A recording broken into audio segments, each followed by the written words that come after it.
So there's the little headphone thing in the bottom right under that little dude. Yeah, thank you. Welcome to Contra Gentile, Season 3, Episode 31.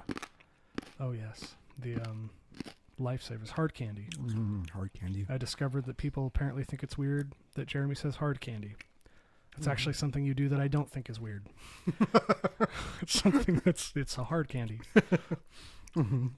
I'm trying to think of a context to which you could be annoying calling it hard candy, which I'm sure you could find. You're like, oh, I'd like a bowl of cold cereal. Like, that's a little weirder. But It's cold cereal. I know, but it's weird. You just got a lot of weird stuff going on. Weird dude. So I guess we should pour wine. Yeah. Our own bottles or one or Sure, we could do. does Amanda want any? Do we need to? Yeah, we'll give her some. Can Amanda's glass be transported to my hand in some way, or to his bottle or whatever? Thank you for your reach. Anyway, so how's it going? It is going well. Yeah, life's good. Yeah, busy, good. I feel like Fun. my life's getting better. Your life is really hitting strides. Yeah, Getting in the zone. yeah, fun. I don't know. Yeah. I will say So the funny thing was that today when I was at the fair, the governor likes to just. Is it okay that you talk about that? Is it? Yeah, because these are just anecdotal stories. Okay. Yeah, Oh, but- yeah. Okay. Yeah. If you're comfortable with that. Yeah, and so he likes to like talk about things like academically, and he was trying to be serious, but then there was a fucking sheep right next to me, right? We're at the animal area, and it kept going and so then I couldn't I was just distracted at that point, and so he was just trying to talk to me, so I turned to the sheep, I go And he's like, "What are you doing?" he actually broke down laughing hard. There was like, stop, because every time we would be walking around and we hear the sheep, he'd be like, don't. Doing psycho mode on a sheep. No, it's fun. Oh, I didn't touch my glass. Cheers. Oh, yes. Here. Cheers. I do have to say, if you'd like to support the show, Oh, yes. we do have a Patreon. If you'd like to subscribe for $5 a month, the Cinco. link is in the description on YouTube, the description on the podcast, and is linked in our Twitter account as well. Yes. If you'd like to help us develop the show Yeah. into something more than it is now, which is in the works, but Oh, yeah. anyway. Beautiful. Oh, yeah. I want to hear. So I know that we're not going to spend time talking about dunking on libertarians online, but you had a little spicy tweet, which is weird because your account's tiny. I know. It's a tiny little account that doesn't do anything. It's puny. It doesn't matter. Yeah. But you somehow, I don't know if it's just because everybody we know interacts with your tweets, so it just like projects it onto other audiences. Yeah. But I said something about how like taxation isn't theft. Yeah, I did. I think I did two of them, right? One of them, and they weren't even dedicated to libertarians at all.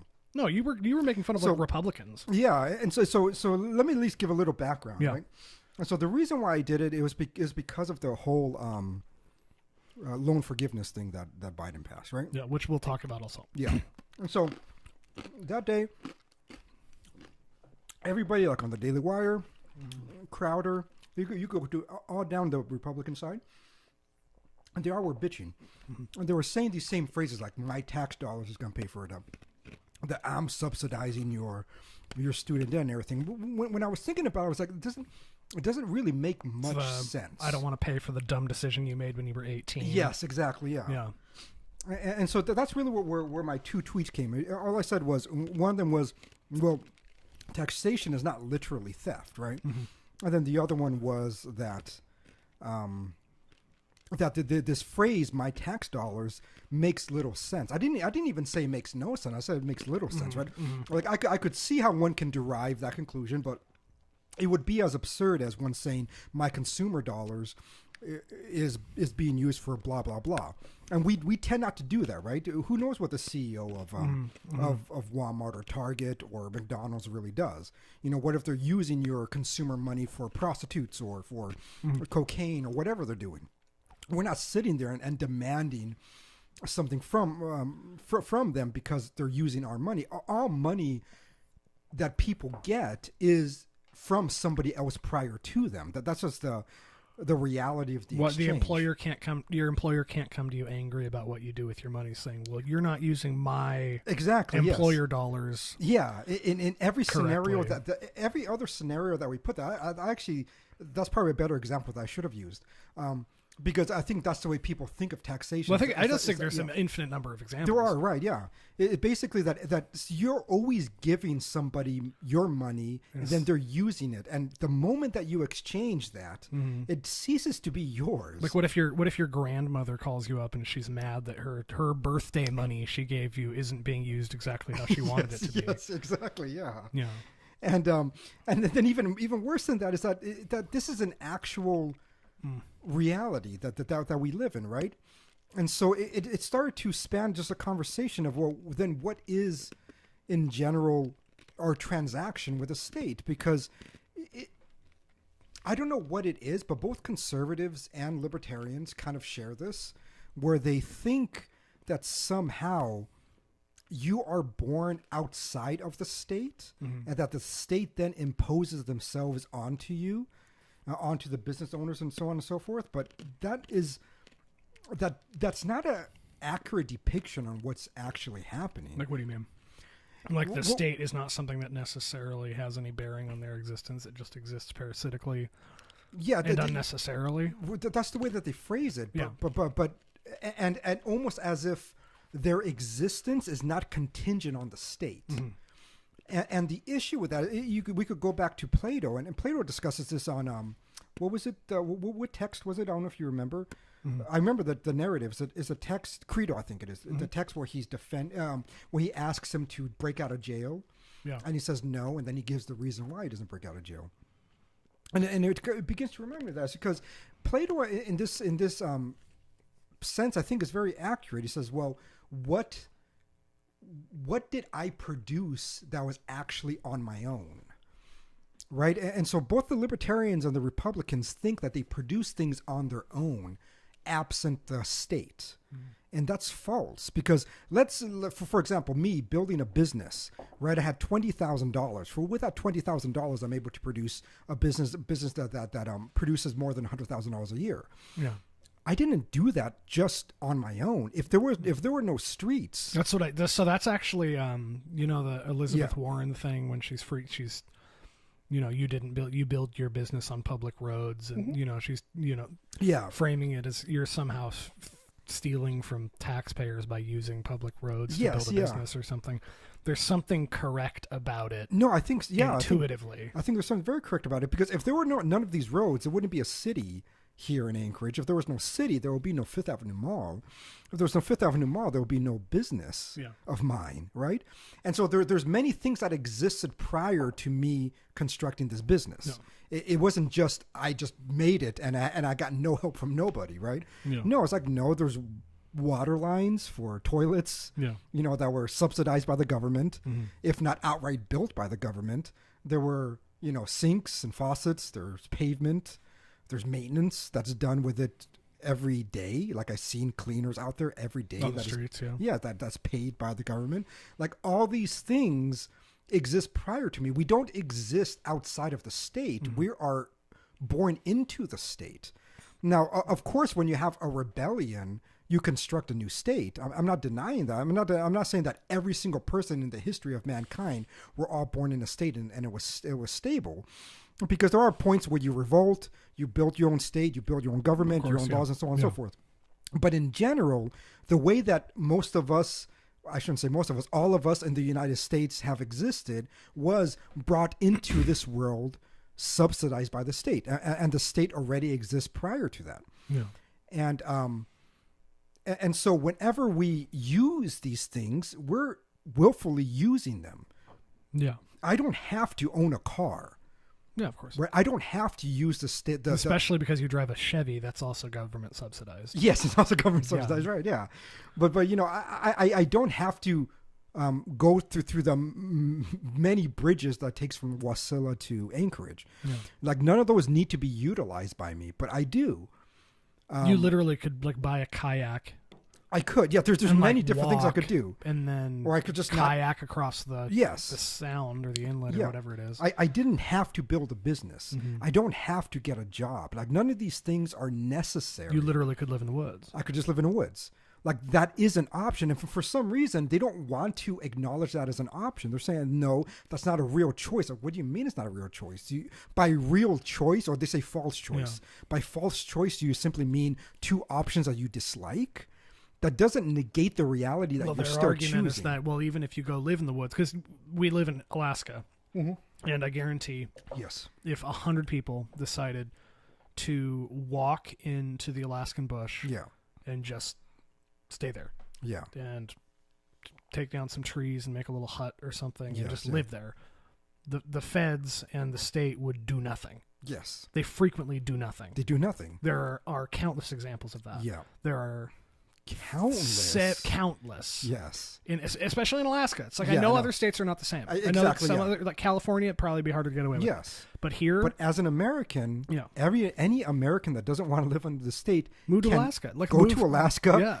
Live out in the middle of nowhere. Yes. You can't do that. And literally homestead and never pay taxes. There was this one guy who got an apartment in my apartment that I lived in, Eagle River. Mm-hmm. He was married to a Peruvian. That's the only reason why I know about his story. Because then the Peruvian lady came and talked to my dad and everything. Yeah. But this guy lived out there, I think he said, for 40 years. Mm-hmm. He lived out in the boonies, homesteaded for 40 fucking years, never paid taxes. He hunted, he built his own fires, he didn't utilize modern technology for energy. Like everything was from fire. Like he didn't need a generator, he didn't have electricity, nothing. He just lived out there, unsubsidized by the government, built his own fucking shack, and just existed. Yeah, you can't do that. There's many people. Well, there are literally thousands of people in Anchorage. There are, yes, living on the streets. And yeah, and they form a little community. They do, and they're not well off. And I would agree with people who are not willing to. Yes. Choose the path of the hobo. I'm not choosing it. Like I get why one would not want to do that. It's not comfortable. It's not nice. It's not fulfilling. Mm-hmm. It's not healthy. It's not safe. Yes. It's not human to do that. Yes. And it's a shitty lifestyle. Horrible. Mm-hmm. But I understand that. But if your ideals, because libertarianism / anarchism / whatever you want to call it is a theology. It is, yeah. And I had a discussion wherein that was pretty much admitted last night. Yeah, it's a theological system. It's with political implications as all. Yeah. It's a moral theological system with political implications, as every other moral and theological system are. Yeah. It's not just a political theory. Mm-hmm. And if someone truly believes that, if the most virtuous thing you can do is live. If the ultimate virtue is statelessness, you can do that. You can. Yes, 100%. And there's either some flaw in their theological system that would prohibit them from doing what they ought do. Yes, yeah. In the context of what they believe, it's bullshit. And I think that's in there. They don't actually believe it and that's why I keep using the example of Ted Kaczynski, because if you read the Unabomber's Manifesto, which many people we know have. Yes, it is a libertarian anarchist manifesto. That's essentially what it is. Mm-hmm. It is anti-government. He makes wonderful predictions of what the corruption of the government will lead and what technology will lead. Mm-hmm. I actually don't disagree with a lot of the predictions that he makes, but the thing that I appreciate about him is that he actually he believes it. He lived it. It's the same reason you like that Foucault died of AIDS. Yes, exactly. It's okay. I that's not a life that I would choose. I don't think that's a proper way to live. But you actually believed in this theological system, and you did it. And you lived it. You lived, and then now you're in jail because you decided to bomb people, as a true anarchist would. You know, because I do think an anarchist would even buck laws. It's not just about bucking taxes. It's that you say, I disagree with laws. Law. Yeah. Well, it's that law can be enforced by the state of law. Yeah, exactly. If I want to blow people up, I should. And so everything about him is the archetype of a true anarchist.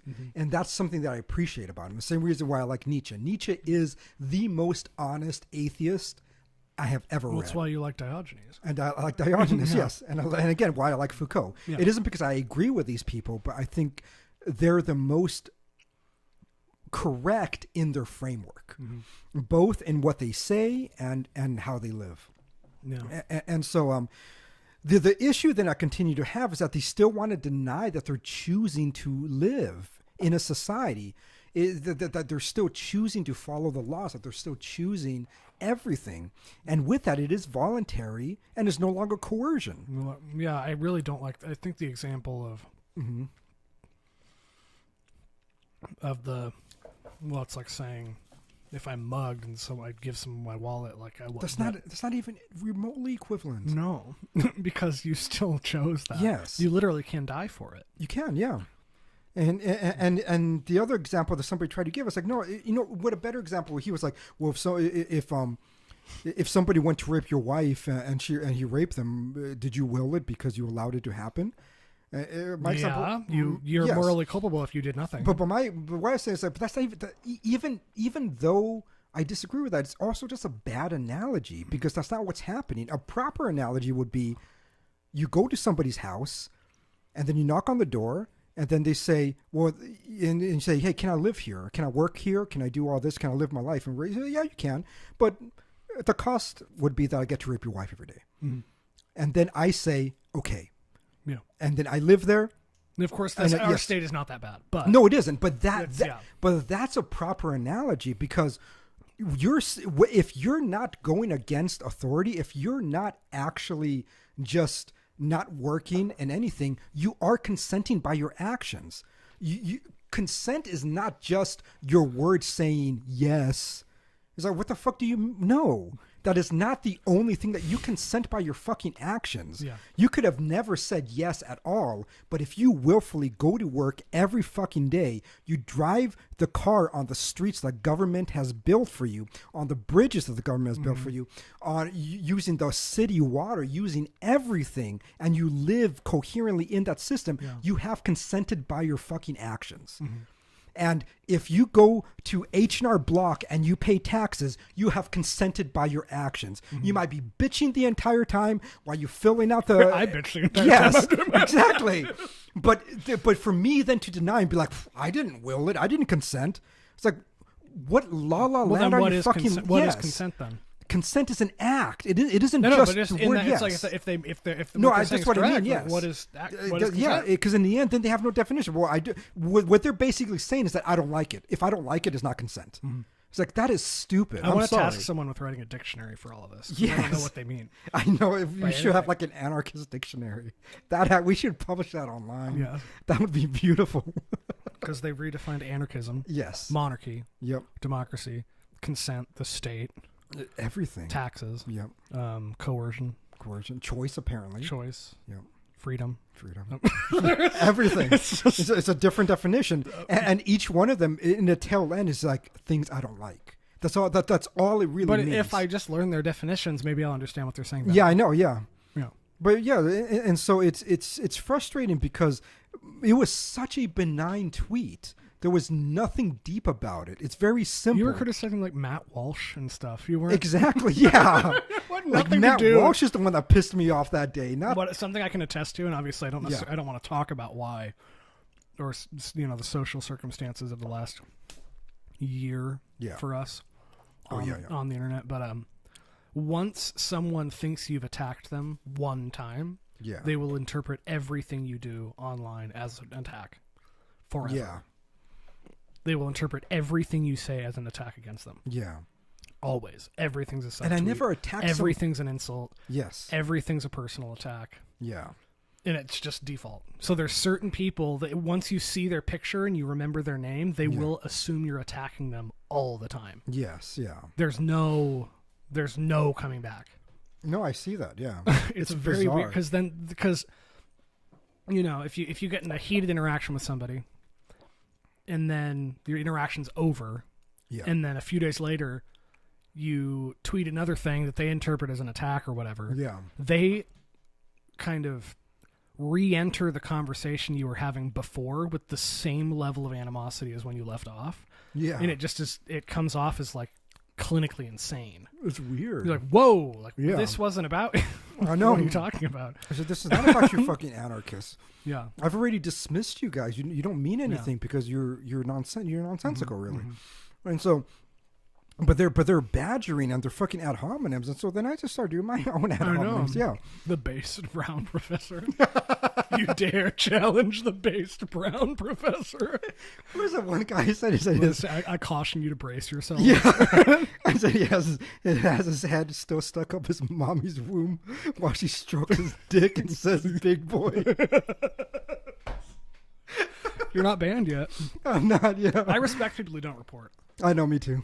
I don't think he reported, which is good. Yeah. I also called him a daddy fucker. I know you did. Seriously, one person calls you a retard, and I'm like, ugh. Yeah. There it is. Yeah. It's gonna happen. I have tweet notifications on for you so I can screenshot once you start. Oh, good. Yeah. You get banned and then we lose it all. Yeah. Oh, it's funny. Your entire string against the purple avatar guy. He that's been screenshotted. That's good. Saved, yeah. Well, you're a retarded faggot who can't form proper arguments or something. And I'm like, okay, well, you're a retarded faggot. It's beautiful. I know. I'm just calling him sicko. You fucking sicko. Why do you suck your dad's dick? Why do you stroke your son's penis? Man, that's weird. Another thing. He's like, what? Oh, he's fisting your asshole. Why? Why? You fucking sicko. What's wrong with you? So bad. Because people just can't. They shouldn't insult you. Yeah, I know. I should swoop in every time and be like, don't insult him. Like right when the conversation starts. Yeah. Oh yeah. Like don't. Yeah, don't insult him. He's gonna say that you're a daddy fucker. He'll call you a daddy. I'll say that's what I'll say. That's what I'll say is don't insult him. Period. He'll call you a daddy fucker, and they'll be like, "What?" And I'm like, "Just yes." You would say that you get your asshole fisted by your own father. My God, that imagery, gagging on the dad's dick. Oh, God. Fisted. Gross. Yeah. It's I'm sure if they're into that, there's somewhere they could find that online. But probably. Yeah, there are sickles. I wanted to hear your thoughts on the student loan thing. Okay, yeah. So quickly. Okay. Well, not quickly. I'm just saying we don't have to sit on it forever. I just you had mentioned something. Yeah, and so it kind of goes back to everything that we were discussing. And so really, what my frustration is that when someone like Matt Walsh says that he is subsidizing other people's student loans, that's not really accurate, because he says his responsibility was to pay his wife's student loans, not somebody else's. Remember, this is what he says. Like, well, you're not. The government, for one thing, is not taxing you more. The taxes has already been paid for. Mm-hmm. Once you pay taxes, it's no longer your money; it's the state's money.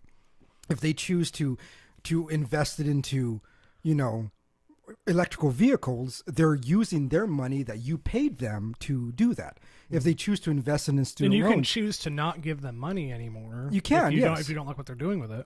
Yeah, of course. Yeah, you could just stop working and not pay taxes anymore. I mean, there's many things you could do, but for him to say that he is subsidizing other people's student loans, that's just rhetoric. That's not actually what's happening, because for one thing, the conservatives can't have it both ways. Like, the conservatives get mad with the liberals when they talk about taxing the rich, right? Mm-hmm. And then the conservatives come out and say, well, the rich pay 90% of taxes. Only 10% is paid by the common people.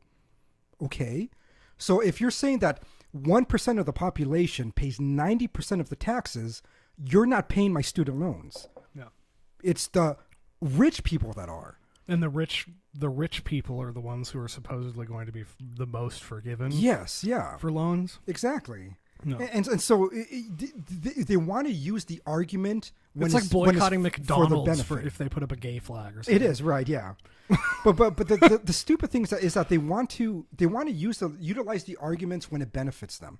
So when a leftist talks about the rich don't get taxed their fair share, they're saying the rich gets taxed more than their fair share because they pay over 90% of the taxes.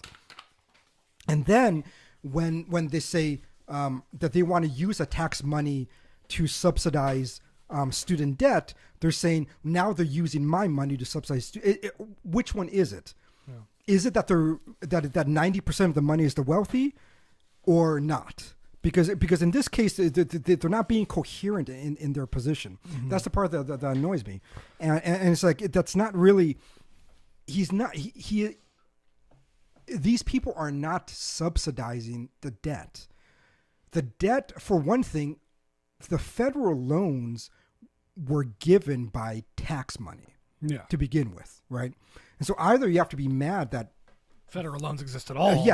Because then you could say the same thing, using my tax dollars to subsidize people to go to college. Maybe they did say that in the 80s and 90s, I'm not sure. But so is that when they started doing federal loans? Was 80s? Yeah. And I think in the late 80s. Because you didn't need them before that? Yeah. You didn't even need them work at McDonald's and go to Harvard. When they did it, it really it inflated everything. The same way that health insurance did. Yes, yeah. Oh, baby time. Yes. But she whack him. Bye, baby. Bye, baby. But yeah. So and so for one thing, it's already a tax given loan, right? Yeah. And now they're using the same, not the same tax money, but obviously tax money from later on to pay off the loan in which they gave themselves. Yeah.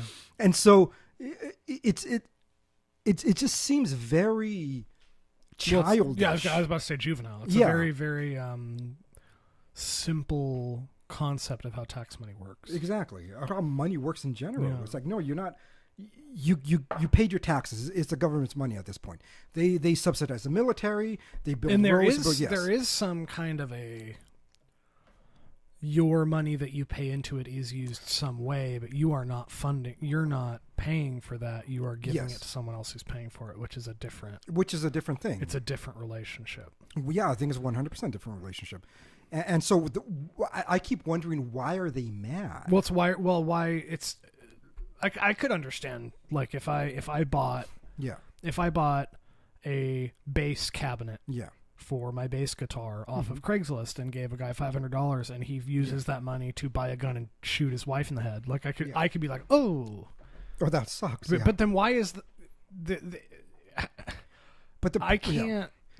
I'm not actually responsible for that happening. Yeah. I can caution that that's something I would like to not happen. Yes. Or I could just never pay money to anybody. Exactly, yeah. But I would say you're not responsible for that. No. Well, of course not. Yeah. And I think those, whenever the right am I responsible if I know that that's what that guy's going to do? If I know that guy's going to buy a gun and shoot his wife in the head. Yes. Then I am responsible. I would say though, so yeah. So if I know that the state is funding abortion, maybe it's not currently in some places, but yes, but because it funds Planned Parenthood, which do the majority of the portion. But if I know that's happening, am I which, responsible for paying the tax money I pay? I think that gets into a deeper moral issue that I myself have not worked out, because logically speaking, I would say that we are. Which is why I say many times we're all going to hell probably. So how is he? Yeah. How is he not funding loan forgiveness? If you are in a secondary sense, and then that part I'm not denying, but what I am saying is that when you do you're talking about a proportion. Yes. Thing. Okay. Yeah. For one thing, you're not saying he is in tiny part funding. No, of course he is, but the same way that we are in tiny part are funding people's salary in whatever business that we give money for products. Yeah, we are, but does that make me their boss? No. Yeah. I'm a consumer. And so what I'm saying is that, does he pay taxes and then the taxes is being used for something? Yeah. But does that mean he is directly paying my student loans? Oh yeah, no. you don't like the phraseology.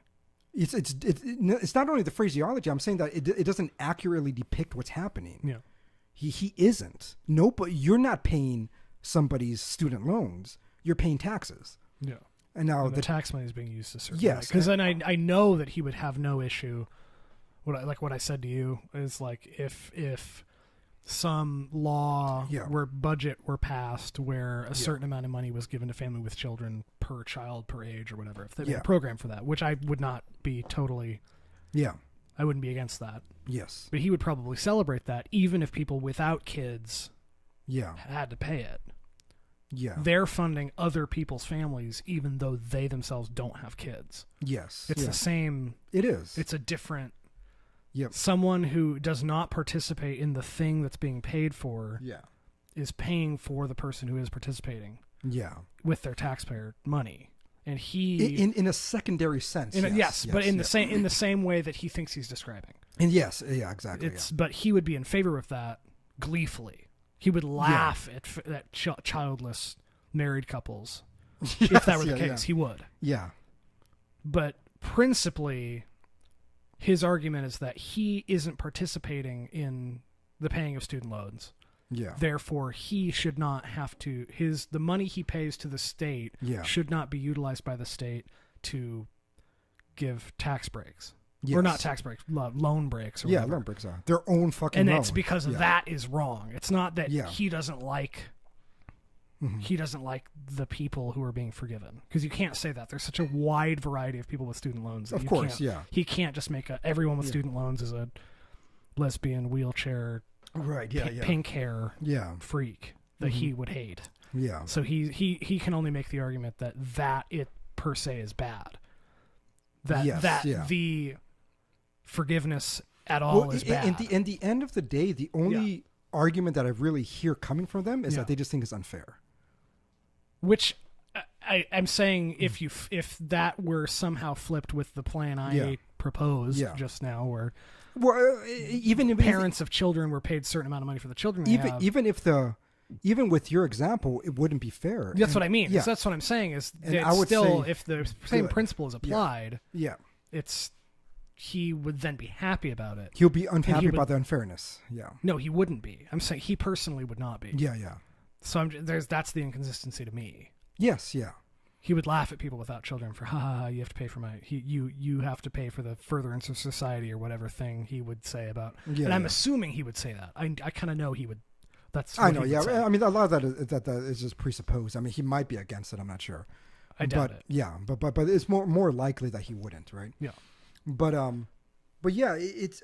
I think the way that many conservatives think of taxes it's weird, and maybe it was because I was raised a Democrat that I don't view taxes in the same way that a conservative does. Well, the way most Democrats view taxes is that you pay, it's theirs, and then you have to convince them to use it the way you want it to be used. It's almost like and the Republican almost makes it seem as if that transaction never really happened, that there wasn't this transaction with the state and then it comes back. It's more like they themselves are directly subsidizing things. Yeah. It's like that's just not the case. The government of the people for the people thing is kind of what. Yes, and it seems weird to me because it's like that's not correct. Just existentially, the way that things exist, that is not the way that they exist. There is an actual institution that we call the government that is made up of smaller institutions within that larger one. You know, there's a Senate, there's Congress, there's presidency, there's governors and all this stuff. And as those entities, many of them get the money, right? Like Alaska doesn't have state tax, and so the governor doesn't get money directly from us in that way, but they do get it from like property and property taxes, and sales tax on certain things. Yes, yeah. But overall, the way that they get their money is that certain way, and then once they get it, it does cease to be my money.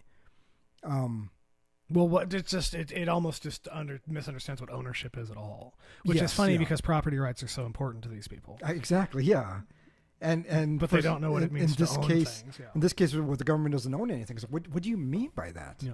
Like it's truly confusing. Like, that's an honest to God question. It's like, I don't know well, then what you they mean by don't ownership. legitimately own those things. Yes, and so why is it illegitimate?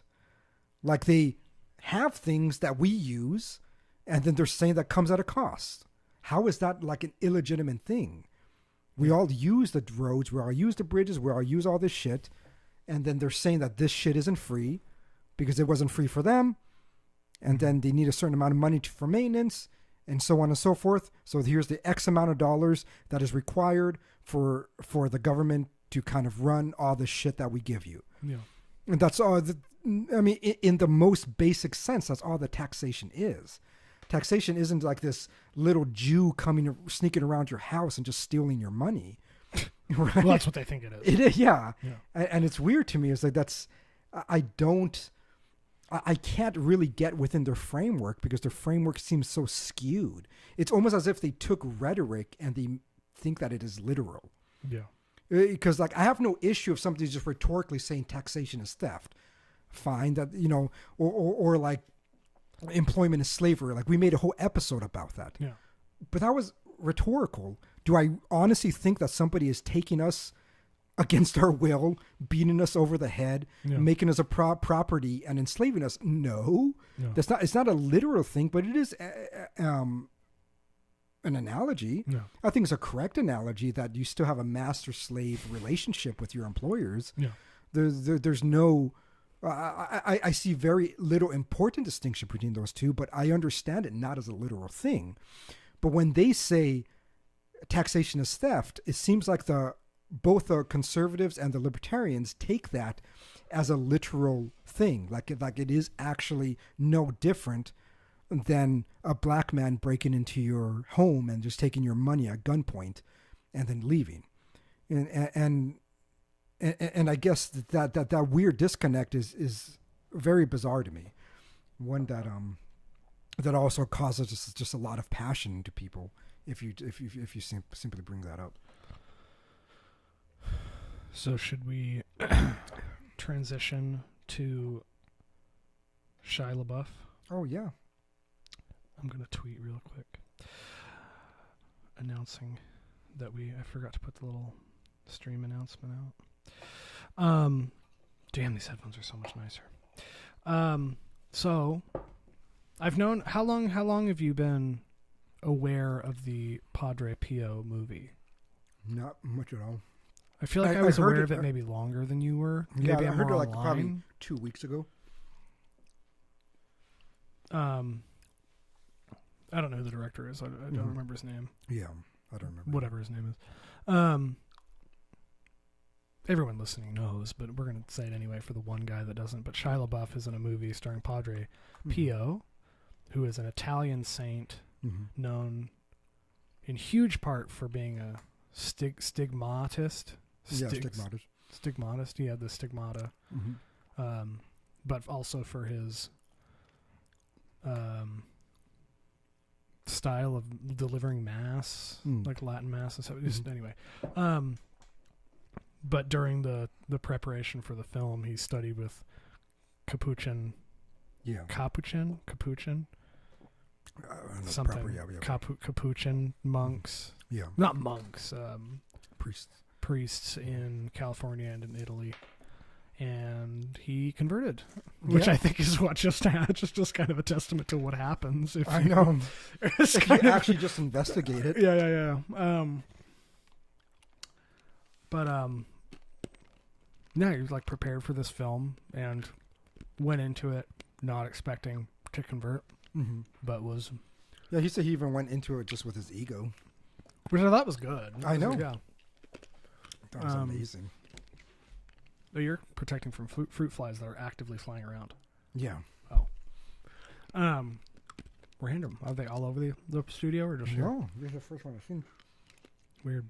Anyway, yeah, but he did a interview with Bishop Robert Barron, fantastic man, and yeah, it kind of came. It was like all over the news. Yeah. You said you watched the whole interview. Yeah. What were your? Well, you go first with that one. I know. Is it because you're typing? Yeah. No, I thought it was a really good interview. My initial impression is that it was strange to hear Shia LaBeouf speak with such eloquence about something. Yeah. And like understanding, because he was like a fantastic actor. Yeah. Like Holes is one of my mom's favorite movies of all time. I've never seen that one. It's so good. Is it? Yeah. Yeah. Very well made. Mm-hmm. But it's got Sigourney Weaver in it. Oh wow. Yeah. But anyway, he's just always kind of been like an egotistical shithead a little bit. Yeah. And hearing him in this interview was like a shocking change. It was, yeah. It was like the real vulnerable version of himself. Well, he's the real version of himself. Yeah. It's yeah. Even just vulnerable may be Yeah. a quality of that, but it's just Yeah. he is now in finding God. He found himself, and now he has the words he needs to say. Yes. Yeah. Yeah. Yeah. It was I don't know. What were some of your favorite takeaways? Man, there's a quote in the last third that I don't remember off the top of my head. I wrote it down on the sticky note at work that I'll have to find for you and share with you. But yeah, I thought it was interesting that the biggest popular takeaway from it was literally his 3-minute thing on Latin Mass. Oh yeah, yeah. Which I think is just very topical and of the time. Mm-hmm. I didn't find that part as impactful. Yeah. Because I think that Catholics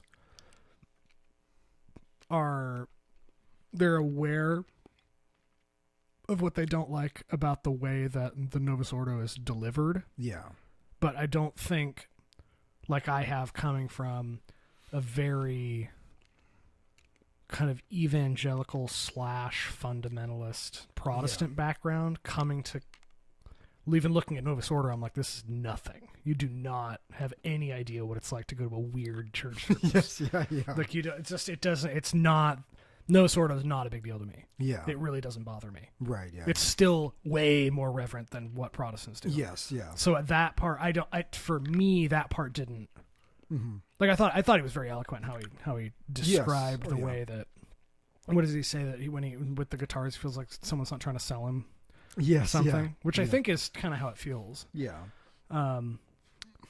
I really liked the part where he was talking about how the change, because I'd never thought about it, but one of the changes of emphasis from moving from the pre-Vatican II Mass to the Novus Ordo and Tridentine Mass is that it almost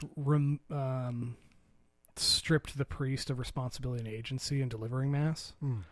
I don't know if you remember that part well, but that it was like the church was trying to somehow mechanize.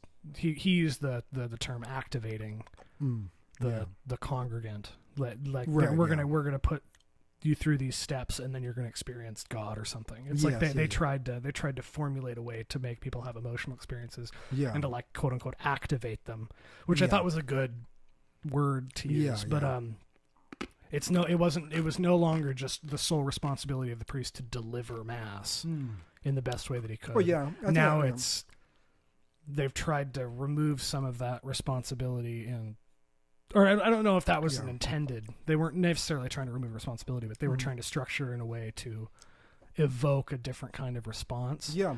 That resulted in, and I think that was like openly discussed amongst them. Yeah. That wasn't that's not like a hidden thing that's discovered. It's like that was intentional. And it's kind of related to that part, but I watched another video that I watched a little more recently, so I have a little more so like I guess fresh in my mind. Yeah. No, I watched it yesterday, but it was after. And so I watched it first about what was it? Maybe 3 weeks ago, 3 or 4 weeks ago, and I rewatched it again.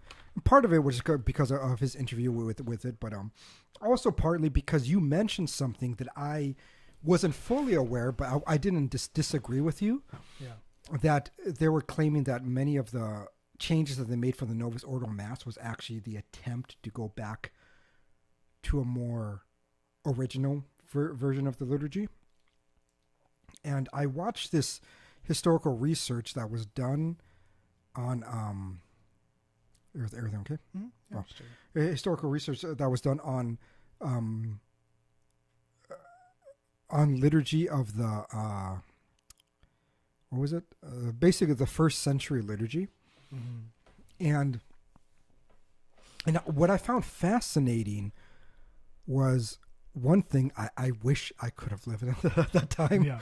But secondly was how much it was centered around, almost more honed in around the Eucharist in a very strange way. And so the way that they're describing the first century liturgy was it was actually just done on a large table. Mm-hmm. With everyone sitting around. Yeah, everybody sitting around. And it was customary to lounge. And so when you see images, like paintings and stuff of the first century liturgy, it's like people like this. Yeah. Like really, really lounging. Like it was customary to lounge. It's like you're in a painting of the Last Supper or something. Yes, yeah. And so then they would feed them many things. It wasn't just the host. And so they would get fish first, and they'd get wine, right? And they're like sitting there, they're drinking wine, and they like some of the images has like, you know, some people like sitting, like resting their head on their lap. They're just like all out sprawled, and then the host was the most important part, right? Yeah. And so then they would do the consecration, they would do the words of the Mass and everything, but then they would all break bread, and then they would all consume it. And what's interesting is that the communion rail that exists in the Tridentine Mass was a. What do you mean communion rail? And so in the old Mass, the way that it was until Vatican II, in the altar there was a rail around the altar, and then to receive communion you would go there and then you would kneel down and you put your hands and then they would put it in your mouth. And then you'll get up. So they always call that communion rail. Mm-hmm. That was supposed to be a representation of the half circle table that they had in the first century Mass.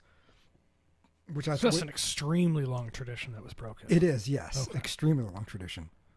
But yeah, and that part I found very interesting because. And what was it that I said to you that made you think?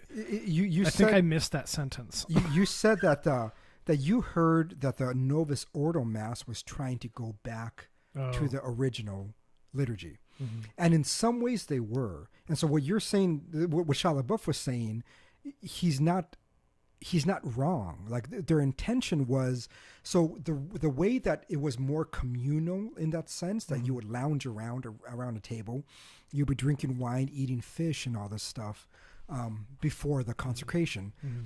And, you know, they would read the passages and then they would discuss it as a homily. Mm-hmm. They were trying to make the people engaged again, because what happened was when you have the communion rail and then the people sit in the pews, you no longer had that lounging effect anymore. Well, it's very rigid. Yes. Now, traditional Latin Mass, for all of its virtues, is extremely rigid. It is, yes.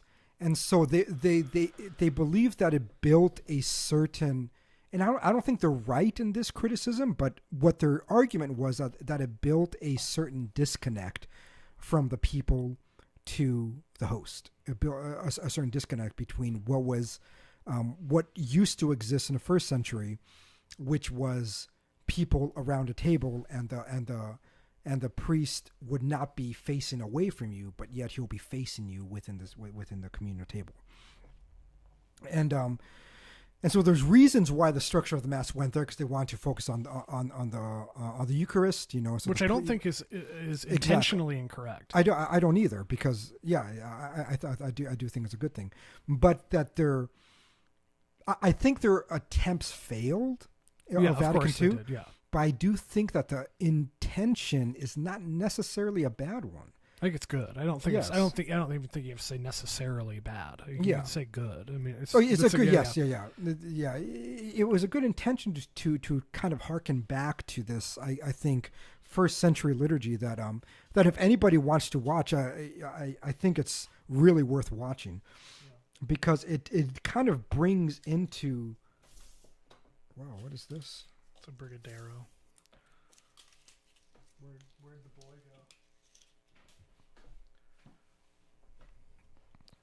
go? Anyway. Oh, good. No. Anyway.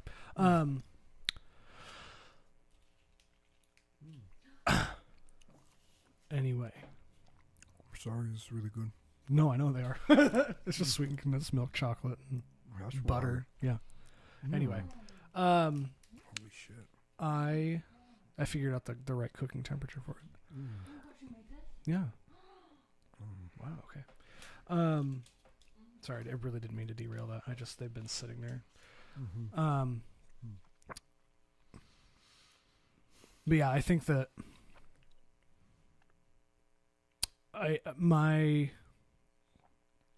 it's that good.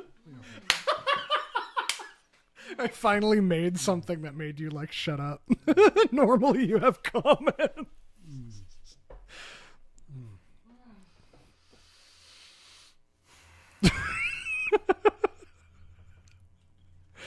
Yeah, and they're like soft. I'll save a couple for the boy before you eat the rest of them. That was heavenly. Oh my gosh, that was beautiful. All right, well, good. Okay, we're back to. I think I could continue. Okay, you'll have to wait. You'll have to pace them. I just think it's unfortunate that intention in the change, which is inherently not wrong. Yeah. There was a certain rigidity that was overly clinical, that either Protestants took advantage of, or not even just Protestants, or any number of early New Age culty stuff, or Protestants, or they kind of filled a void that a lot of Catholics or. Well, I think what was lost really was the beautiful, and because I was thinking about it, more than anything, and when people talk about the Tridentine Mass with great favor, I think what they're always pointing at is not so much the rigid nature of the Tridentine Mass, but they talk about the beautiful aspects of it. Oh, of course, yeah. And I think that the biggest flaw of the execution... Well, and also the inherent reverence. Yes, but... Latin is more beautiful than English, yes. Yes, but I guess that's what I mean, is that when they talk about reverence, I think they're talking about it being more beautiful in the end. Because I'm trying to parcel it out. There's some people even in the group chat that I was talking to this about months ago, maybe just a month ago. And it was a very good discussion, because I don't think that they're wrong in their claim that there is something reverent about the Tridentine Mass. But when I'm trying to hone in, you're saying if it was ugly and reverent, they wouldn't. Right. Yes. It isn't just that it is reverent. I think it is the fact that they lost all its beautiful nature. They lost like the immense amount of incense. They lost the chanting. They lost all these beautiful statues and the stained glass windows and all these things. Like those are the things that they miss. So this is something I've thought about the past couple weeks. Yeah. Because I've been to Mass with you a few times. I am actually more engaged at the Novus Ordo here than I am Latin Mass. Not that I don't appreciate the Latin Mass, but I feel like because there's such I feel like I'm supposed to be like reverent to the point that I'm in a trance or something. I feel like it feels like it makes me feel like I'm supposed to be in this state that I cannot achieve. Yes, because there's babies crying, and because there's people talking, and there's shifting going on, and it's just there's the incense. Like I appreciate incense, the eye burning thing. Like it, I get it. I get the point. It's beautiful. Yeah. But as far as engaging me with what's going on, it doesn't. It's not. It fails in that. It's not as engaging to me. But then the Novus Ordo, I think, is corny. Yes, but it's more engaging. It's for me. I feel like I can concentrate on what's going on because it's just people are looser.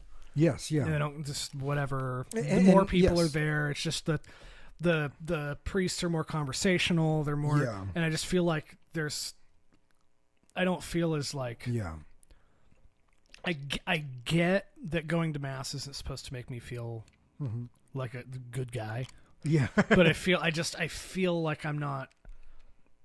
There's something about the Latin mass. I haven't been to a Latin mass that made me feel a ton. Like I'm not saying that couldn't happen. Yeah, yeah. I'm not saying it couldn't be done in a way that would engage me. If you kicked out the babies, it'll be more. Or if I was in it's Italy I think or something. It's so distracting. It's horrible. It is. Yeah. Because they're speaking in a language that is foreign to you, and then all you hear in the back is. And then they start talking to each other, and there's like four babies going. It's horrible. It's horrible. It's just like I get it. That's fine. What is it? And I really do think it's because it's lacking the beautiful. At the end of the day, you're not walking into a gorgeous cathedral. You know, it'd be different because if I went to mass at like the Prague Cathedral, yes, it'd be different. And that's what I mean. I think the architecture makes you focus. It does. Yes, every single detail makes you focus. Yeah. It's direct. You could go to a beautiful, like in Belgium, this Saint Quentin. If you want to look it on your phone, it's with a K, and it's a beautiful, just small chapel, just in live in Belgium. How do you spell it? K. Saint is Sint. Quentin Kwintin. Yeah, there it is. Wait, is this it? Yeah, this is it. You said in Belgium? Yeah. Oh, in Leuven? This is the one I went to. Oh, I've seen that on Wikipedia. Yeah. You were showing me pictures. Oh no, I was showing you the actual cathedral. This is not a cathedral. No, I've seen that on Wikipedia though. Oh, did you? Yeah. Yeah, I looked up all the churches. That's just that's not even like a cathedral. That literally is a small little church that they shut down for a while, and then with all the expats coming to college, they opened it back up to do an English mass. And so that's cool. So you could have an English mass in Belgium if you go to Saint Quentin, and it's just a gorgeous church. You walk in there, everything about it is it's beautiful. They do the Novus Ordo mass, and are Europeans as mad about Novus Ordo as Americans are? Some are. Yeah. Some. Is it not as prominent as of an issue? Especially not Italians, which I found surprising. So do you think that people would be less mad about Novus Ordo if the buildings were beautiful? That's what I was going to get at. Yes. Okay. what I'm getting at is that if it wasn't a drag to go to some box, is that when you go to a Novus Ordo mass in a beautiful church, it becomes more reverent because of its structure. Yeah. So whenever because these buildings aren't reverent, they're horrible. They're hideous. They're not reverent in any way. And so you could have a beautifully chanted Tridentine mass in an ugly church, and it doesn't get you to the same point that a Novus Ordo mass does in a beautiful church. Yeah. You know, with the high ceilings and the beautiful stained glass windows and the beautiful statues and the altar that is just fucking magnificent. They're also designed to project the voice of the priest without everything about speaker equipment and like stuff and like it is just it's enchanting just to be in that room where mass is done. And so it's and so I understand.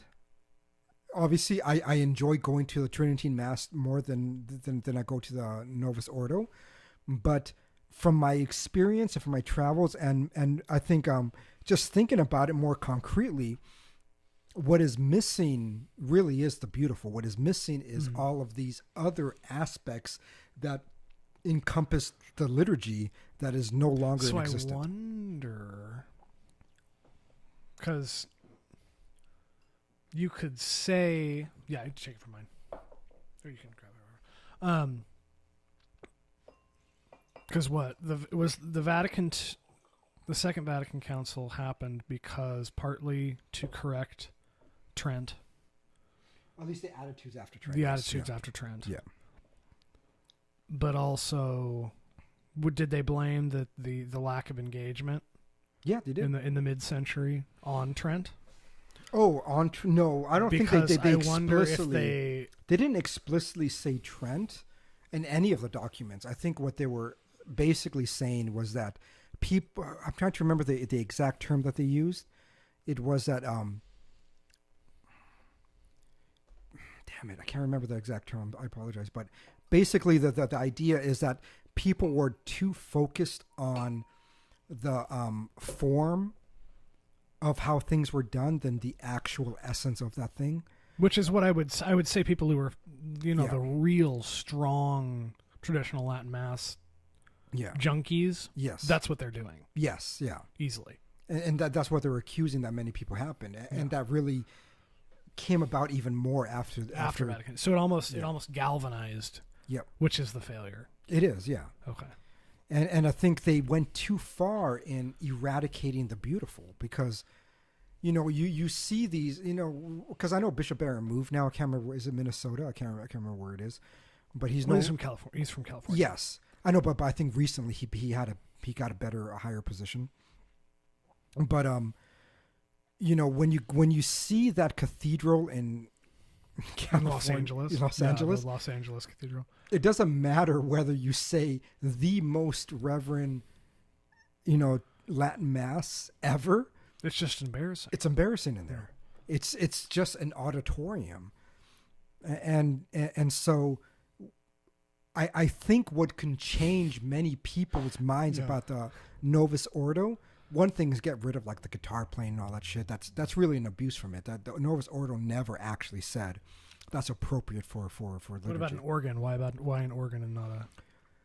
I almost feel like I feel like no instruments almost. Like I just. Right. Yeah. And so like if you I genuinely think that if you brought back chanting, just organic chanting. Yes. Because you can't say no guitar but yes organ. They're just instruments. Yes. You can't do that. You can play a guitar reverently. It's possible. You could sit like some Argentinian virtuoso classical guitarist on a classical guitar, and that would sound reverent. Oh, that definitely would. That's what I mean. Is I'm just saying that there's no rational reason to say no guitar. So maybe my phrasing there was wrong. It's because what ended up happening was that they moved the singers to the front. Oh, yeah. And that was an abuse. And so the difference... The Holy Family has them in the back. Because that's how it always was in an old Mass. Yeah. And so it always was in the back in the high rise and that nobody sees them. Like, you're not supposed to be seen. Were they up front at the Novus Ordo? Yes.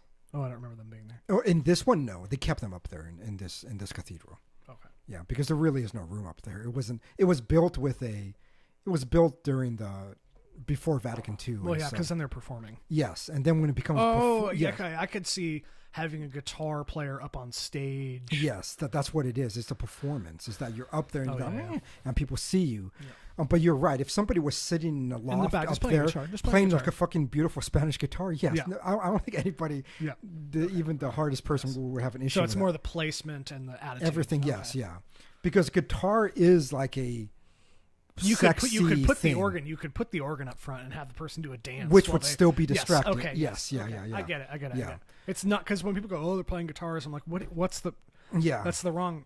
Because when it's the performance of it. It's not the the performance, guitars. but it's also the kinds of music that play with a guitar. Is that they're playing flamenco music with a 12-string guitar. They're sitting there playing 1970s Christian music. Ooh, yes, okay. yeah. No, I get that. Yeah. It's just I think when people go, "Yeah, they're up there playing guitars," and I'm like, "It's an instrument. What's the?" I just don't like the phrase. I don't like the phrase. I know. Yeah. I mean, we're assholes about phrasing about everything else. I know. Yeah. On the show, so I had to interject. Yeah. But but to get back to the interview. Yeah. That was kind of one of my. That was kind of one of my things that it if I had to write a list of my 10 best moments of Shia LaBeouf Bishop Barron interview, that one wouldn't have made the top 10 for me. Yeah, me too. Yeah, it just didn't make. Yeah, it was I think it's topical and a popular. The TLM is a popular kind of a hot button issue in the church, so it's like.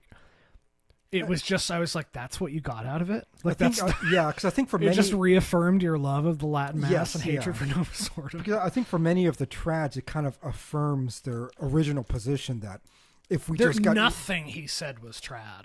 I know. Like he... And now, I think we need to get into that. he was not... He's not a trad cat in any way. Yes, 100%. I would say, if anything, he's more like Thomistic correct. But, ooh, that's a high compliment. Yes. Okay, no, okay. Yeah. And so for me, one of the highlighted moments was when he talked about his conversion while reading the Gospels. Yeah. When he said that the one thing that the Gospels kept telling him was to let go. Mm-hmm. I thought that was one of the more powerful moments. He was reading the Gospel. He's like, just let go. Yes. That to me, because that's what I've been struggling with. I mean, I've talked to you and I've talked to a bunch of my friends. Mm-hmm. It's like I called the cathedral 2 days ago, yesterday. Yeah. And I talked to a couple of the front desk people that pick up. Yeah. One guy was kind of a jerky nerd kind of guy, and then I called again, and there was like a ultra nice old lady, and it's like, okay, they should just have her pick up all the phone calls. Yes, yeah. And then I talked to one of the deacons, and like RCIA starts a week from Tuesday. Yes, yeah. And like I'm staring down the barrel of a thing that's like real now, and I'm like, oh, there's a date. Yeah. And I've been experiencing these insane, just constant moments of like heightened emotion all the time. Yeah.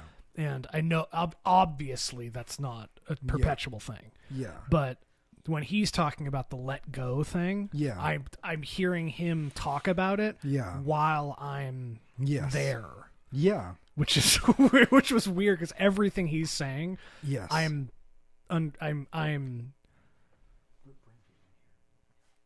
just everything he's saying is happening now for me. Yes, yeah. Because to see someone so fresh on the other side of it. Yeah.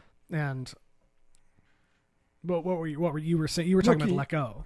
Yeah, because I think what they were talking about, clinging on to. Yes. And this is why when you say that he's not trad in this sense, and why I'm saying it's more like actual authentically traditional, which I would say is everything prior to the 1500s. Is what was this message of his was the idea that the failure that and the reason why I think the trads are wrong, even though there's so many things that I agree with them, and I appreciate them, and I appreciate the fact that they want to get rid of of this modernist heresy that is just plaguing, I think, the church, that is plaguing just the world in general. Mm-hmm. I have no issue with any of their criticisms. I think the only times I begin to have issues with them is in their solutions, because they're very puritanical. Yes, it's not just puritanical, but in their solution, it is puritanical, I guess. But in their solutions is coming back to the self almost, and this is the part that Shia LaBeouf, I think, just got it 100% right. Is that he kept talking about the ego, right? That the ego kept creeping in, even in the beginning part of his conversion. The ego kept creeping in. Well, he said that God utilized his ego to reach that point. Yes, and I think this is a message that everybody, who was raised Catholic like me, who have just been trads and everything, that they really need to hear, that in the end it isn't you. Mm-hmm. Right? And many times we think that it is us. We think that, well, you have an issue with your life, just create the morality. They always say morality is a habit. In order to be morally righteous, you just create the habit to do morally good things, and you avoid evil, and blah blah blah. I'm not disagreeing. I mean, it's a practical formula. Yes. and in a way, I'm not disagreeing. But the part that I'm disagreeing is to think that you can do that on your own. It's like that's you fail to understand the message of Christ if you honestly think that you don't need Christ to overcome that. Mm-hmm. If you think that if I simply create the structures of habit within my own life, I could become virtuous and I could eradicate sin from my life. Well, once you learn what's good enough to matter, why do you need Christ anymore? You have made yourself your own savior. Mm-hmm. And when you do that, you fall back into the ego. Mm-hmm. And then the image of the self becomes more important. Mm-hmm. And this is where they begin to get in trouble with themselves, because then when any vice spawns within their life, they try to shield it, they try to hide it, they try to bury it as if it isn't happening, because now they have to keep up with a presentation of the virtuous self in which they think they have constructed on their own. Just go be a Protestant. That's yes. That's seriously. Yes, seriously, if that's your thing. Yes, they do that better.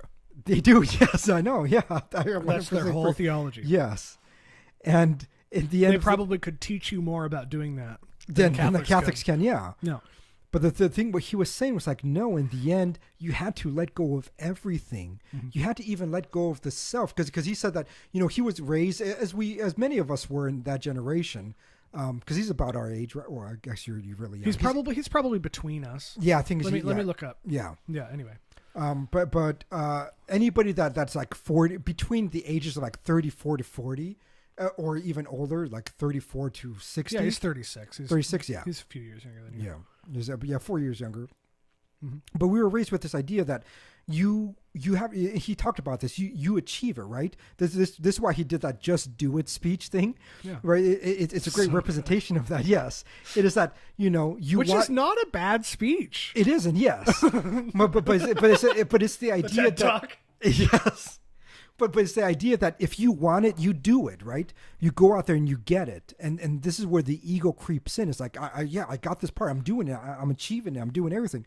And then you, again, fall back to the self. Yeah. And you can do the same thing with virtue. You can become scrupulous, because then you begin to think, well, I'm fucking doing it. My life is going so well right now. I'm not having, promiscuous sex. I'm not, taking any drugs. I have a good paying job. I support my family. Fuck, I'm doing it. I'm on top of this. I am my own savior. I am the one that is actualizing all these things. It's so interesting to me, because yeah. And I'm not trying to sound corny, which is a word that Shia LaBeouf uses with incredible. He's like, I'm not trying to sound corny. I know. I really appreciated that about his delivery of what he was saying. He's like, I'm not trying to sound corny, because I am constantly worried about that. Yes, I know. Everything, I find everything corny. Yes, yeah. And I think that my experience being raised the way I was in the church that I was raised in, it's all corny. I am so terrified of being corny. Yes. Because if you're corny, it's over. Yeah. For me personally, no, once I think something's corny, I'm done. Like I like even. I won't like music if I think it's too corny, or movies. It's just, I hate it. Of course, but it's almost like in, so what? There's the 7 deadly sins, or or 7 cardinal sins is the cardinal vices. It's cardinal virtues, but cardinal virtues, and then there's opposites, which are cardinal vices. We don't say deadly sins, but yeah. What I remember, there's another terminology for it, but people are like, with what's the opposite of lust? Chastity. Yeah. They're constantly like, I'm not lustful. I'm not gluttonous. I'm not greedy. I'm not, I'm not all of these things. And it's like, well, which one's the worst is pride? Have you thought about that one? Yeah, I know exactly. Yeah. Like, well, you kind of in conquering, in perfecting your control of the lesser vices, you forgot about pride. You did, yeah. I would rather be 400 pounds than be prideful about it. Yeah. Yeah. Because that's actually one, I don't struggle with pride. And I'm not saying that I am any better than anybody else for that. Yes, yeah. But when I meet someone who is really obsessed with their health and really obsessed with their keeping their sex life proper and really obsessed with how they manage money, I'm like, dude. Like, okay, because you're a human being, you have to have one pet vice. Like you got, For many of them, it is pride. Yeah. And you could tell because the way that they become angry, right? Mm-hmm. And we talked about this in the last episode. I think it was the last episode. The way they become angry, and the idea that somebody who lived a worse, it goes back to the prodigal son idea, right? Yeah, is that the person who is already engaged in virtue to that level is fucking pissed when a sinner gets the same benefits that you did, who lived your entire life as virtuous, right? Yeah. I remember when we were talking to Bill. Mm-hmm. I think Bill was a great example of like a contemporary average Protestant, right? Really spectacular. Yeah. He was angry at the idea that it is possible that Hitler's in heaven. Mm-hmm. Like that angers him. Or they like viscerally. It's like, why? Why does that make one mad? I think it makes one mad because they pride themselves in their virtue. Mm-hmm. You pride yourself so much in the virtue that you are doing this right, that you are living a good life, that asshole doesn't deserve this. I deserve this because I have lived this way, that I wasn't fucking around, that I wasn't stealing, that I wasn't lying, that I'm not just some black person going to a store and stealing a bunch of shit and shooting somebody in the face. I am not that asshole. Yeah. I was good my entire life. And now you're going to let that other person fucking go to heaven? Yeah. That is their entire, and that's prideful. In the end of the day, it's so funny because when someone reacts like that, yes, it's like all the things that they do well. Yes. Okay. Well, Hitler was a better painter than you were. Yes. Yeah. He had better taste than you do. Mm-hmm. He was a better speaker than you are. Yes. He wrote more than you did. Like what? Like just we can tally this up. Yes, all the virtues of Hitler. Yeah. We can tally it up. We can. Yes. Yeah. And he accomplished way more than you did. So you can like that or not. But, yes. It's like you can.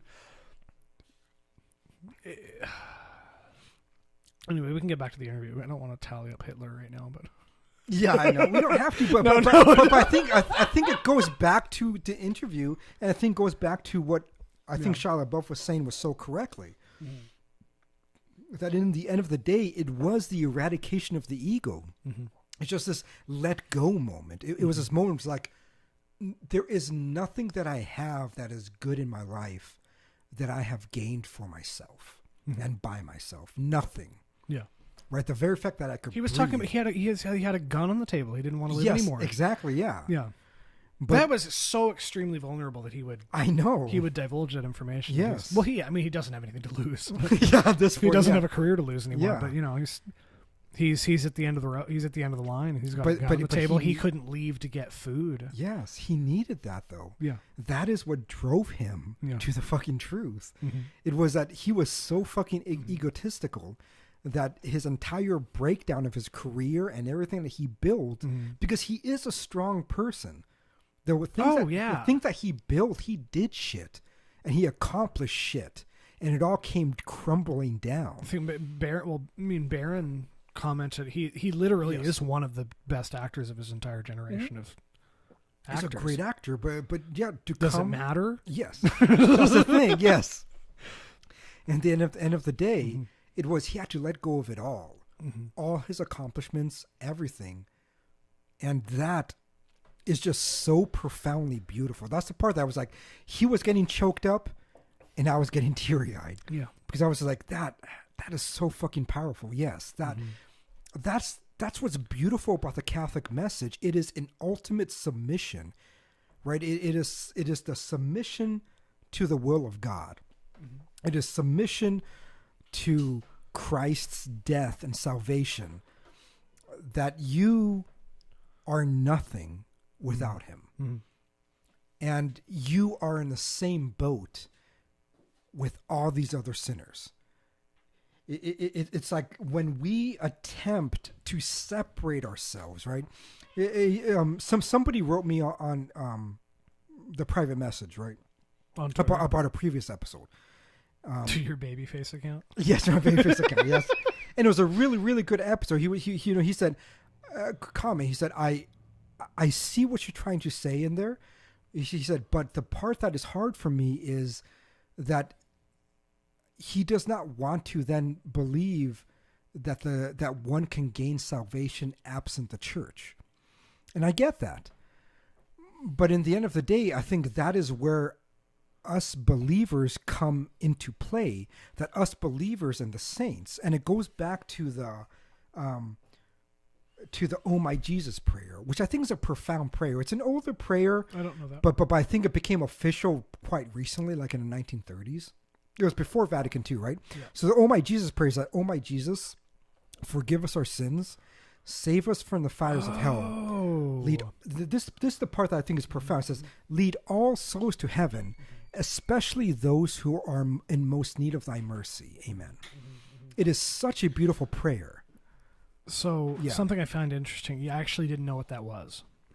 Okay, yeah. Because when I pray the rose, I don't like, I have zero knowledge of anything beyond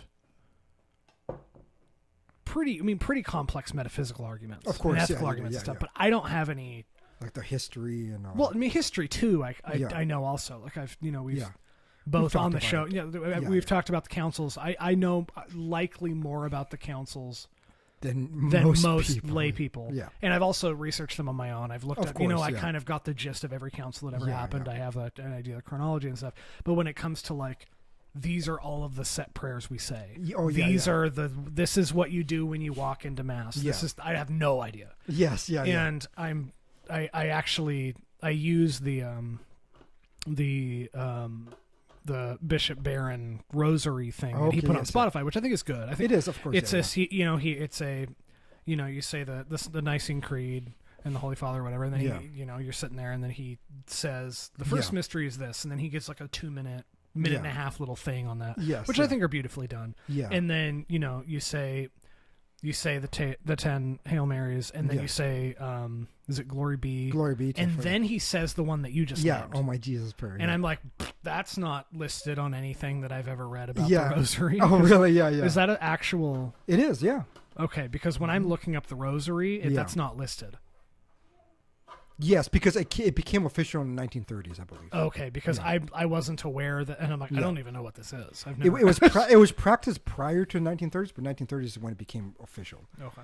And and I think it's a very, very beautiful prayer. Mm-hmm. It's one that really, hones in that Catholic message in the end.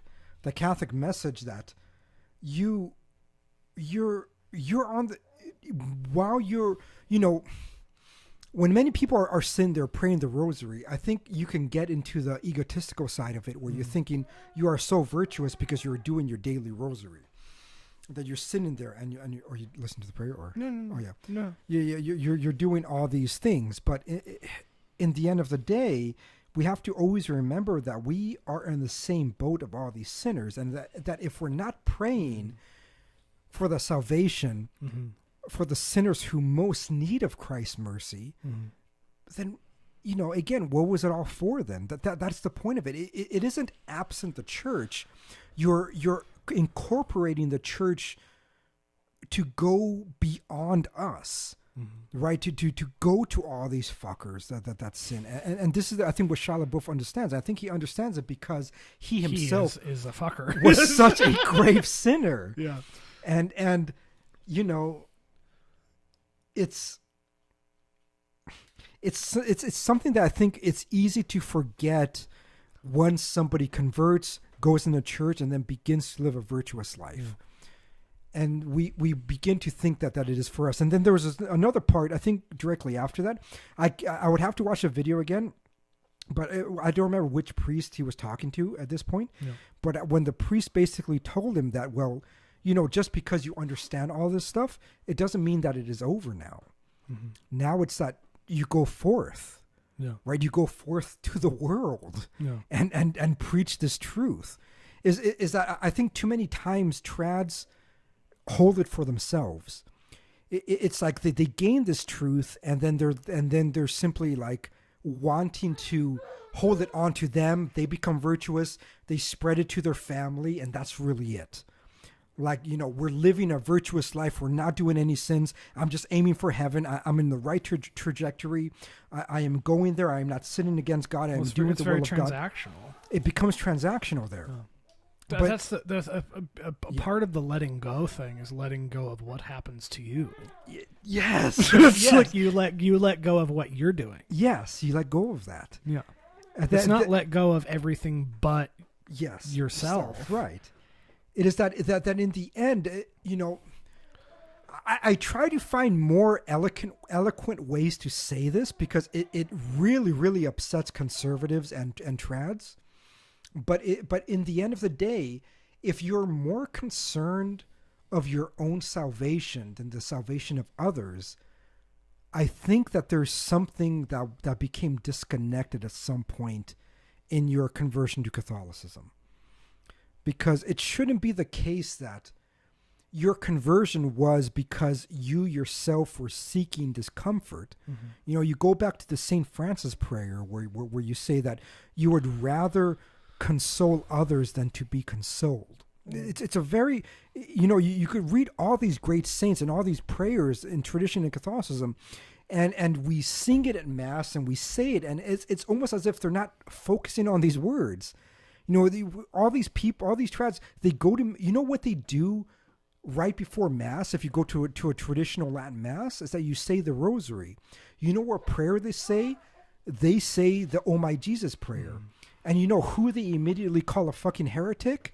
Is Bishop Barron for having the dare to hope that people are saved. It's like, what did you not just hear the prayer that you said on that Sunday? Did you not hear, oh my Jesus, forgive us our sins, save us from the fires of hell, lead all souls to heaven, especially those who must name that's fucking powerful words.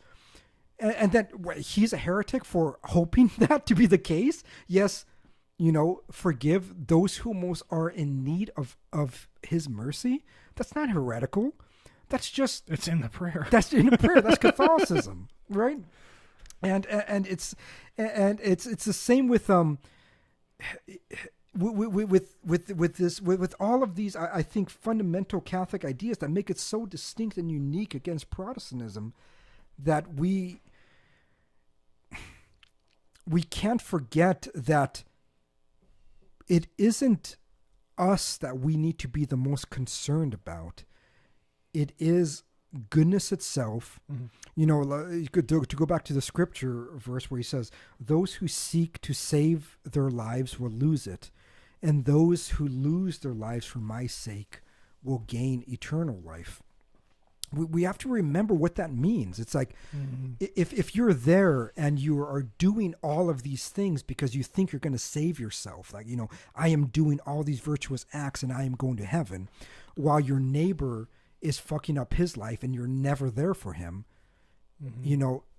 Well, are you really truly being virtuous? Well, what does it say about you that you can be okay with that? Yes. Yeah. So are you just being egotistical? Well... And that goes back, I think, great to what Shia LaBeouf was saying. It was like, no, it was the letting go of all of that. Yeah. And I think many times when because I know what it's like when you're in this great groove in your life and you're not really engaging in many of these other vices that you see so common. Yes, it's easy then to be thinking to yourself, man, I'm like on a one-way ticket to fucking heaven. It's like that is what passes through people's minds. But we have to always stop and think and realize that if we are truly living a Christ-like life, if we are engaging in the spirit of what it means to be Christ, and we are not dying and suffering for the other, then we're not actually living a Christ-like life.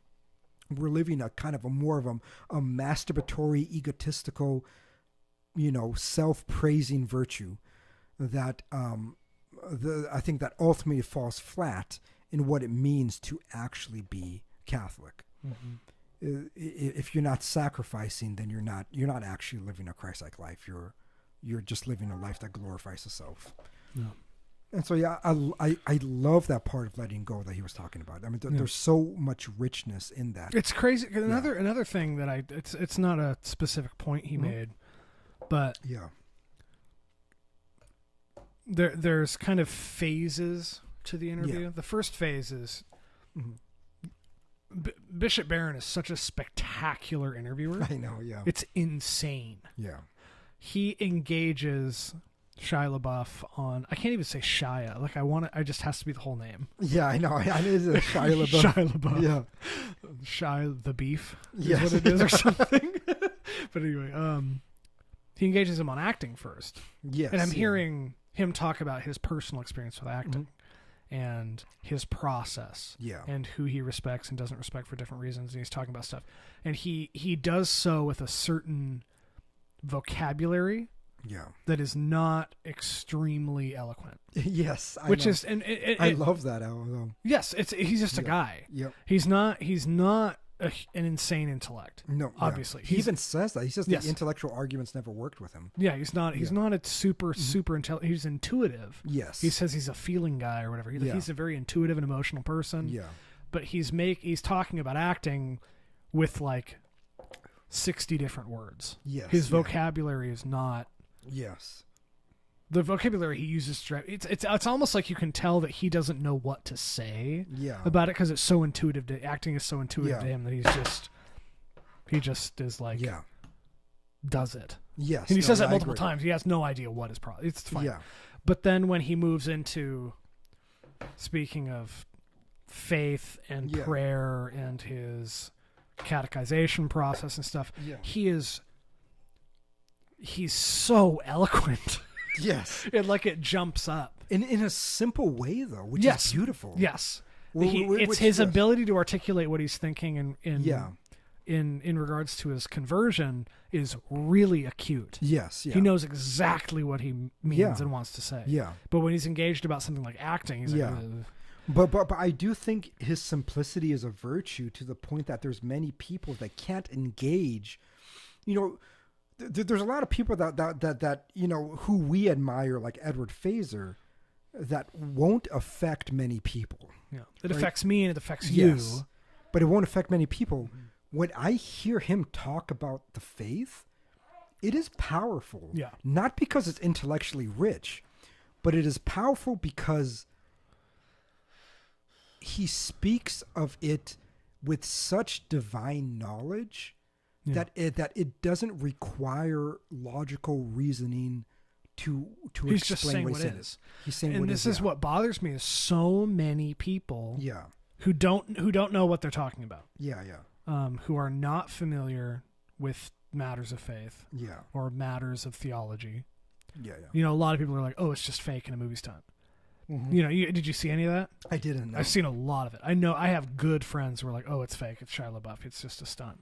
Yeah. And then, but hearing what he's saying, there's no way it's a stunt. No. 0% probability. I know. Possibility that it's a stunt. Because he knows what he's talking about. Yes.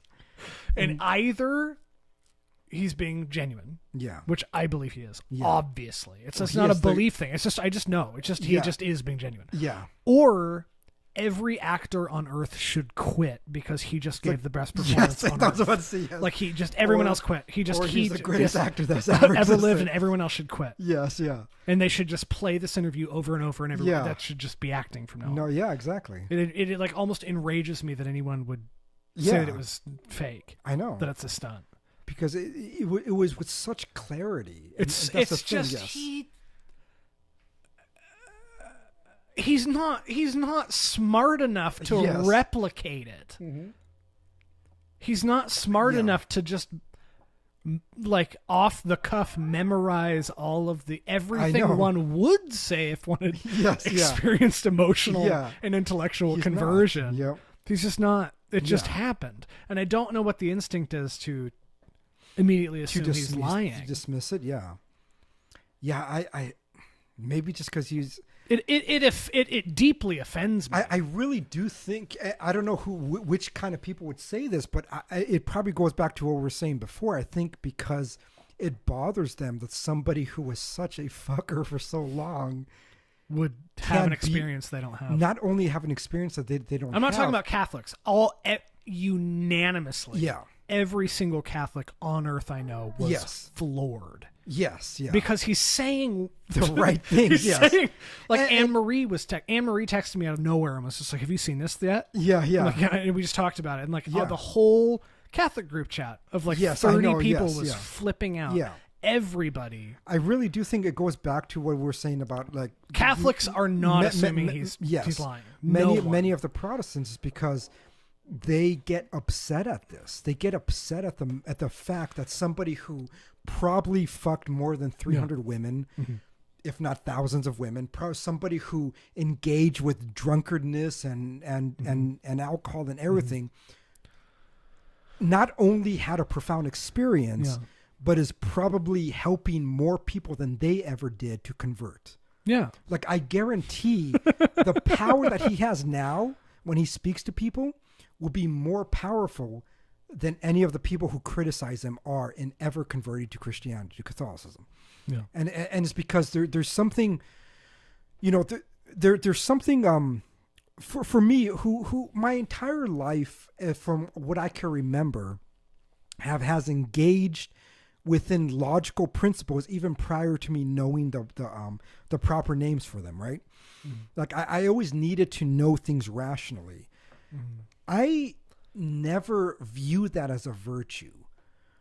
There's many people that I've discussed that has converted and everything, and I never viewed that as a virtue. I view them as just as deficient as I am, because I think there's a deficiency to one who requires all of these, structured reasoning to know what is true. You can't just feel it. When I see someone like Shia LaBeouf, there is a respect I have for someone like that, because I'm saying you don't even need to read Aquinas. You just don't. Yeah. You've experienced something so profound that I myself would never experience. There's almost like a lack of humanity in having to do the work. Like it is. There is. There's almost which is what you said, deficiencies. Yeah. There's almost like this mechanical necessity of piecing things together properly that I think someone even like Aquinas needed. And I think he's a great saint, not because of that, but because he's able to speak to other people deficient as he is, to come at the truth. He's a retard talking. Yes. That's the way I view it. Right? Aquinas is a retard's retard. Yeah. It's like, those of you who need this, here's magnificent that is why I work. Feel, I don't want to talk about myself too much, but just as far as like, infusing my own experience into the conversation, like I feel like I get both. Yes, yeah. I don't know what that is. Like, I feel like I'm moved both by extremely heady intellectual arguments, and just like a note played on the piano. I'm like, oh god, it's so good. And I just start weeping. Yes, yeah.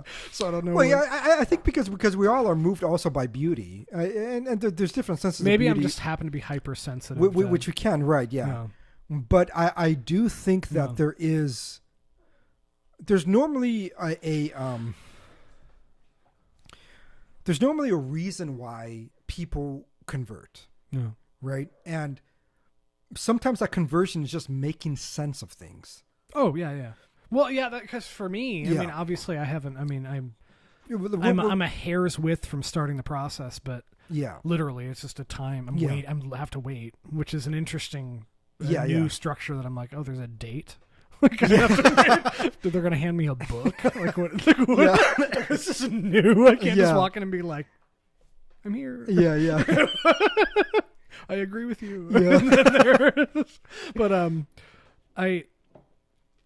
what were you saying before? You were. I think that there's a reason why people convert, and normally is making sense of things. Oh yeah, that's what I'm saying. It's just like it's very early on in our recording this. Yeah. I think was like the click moment.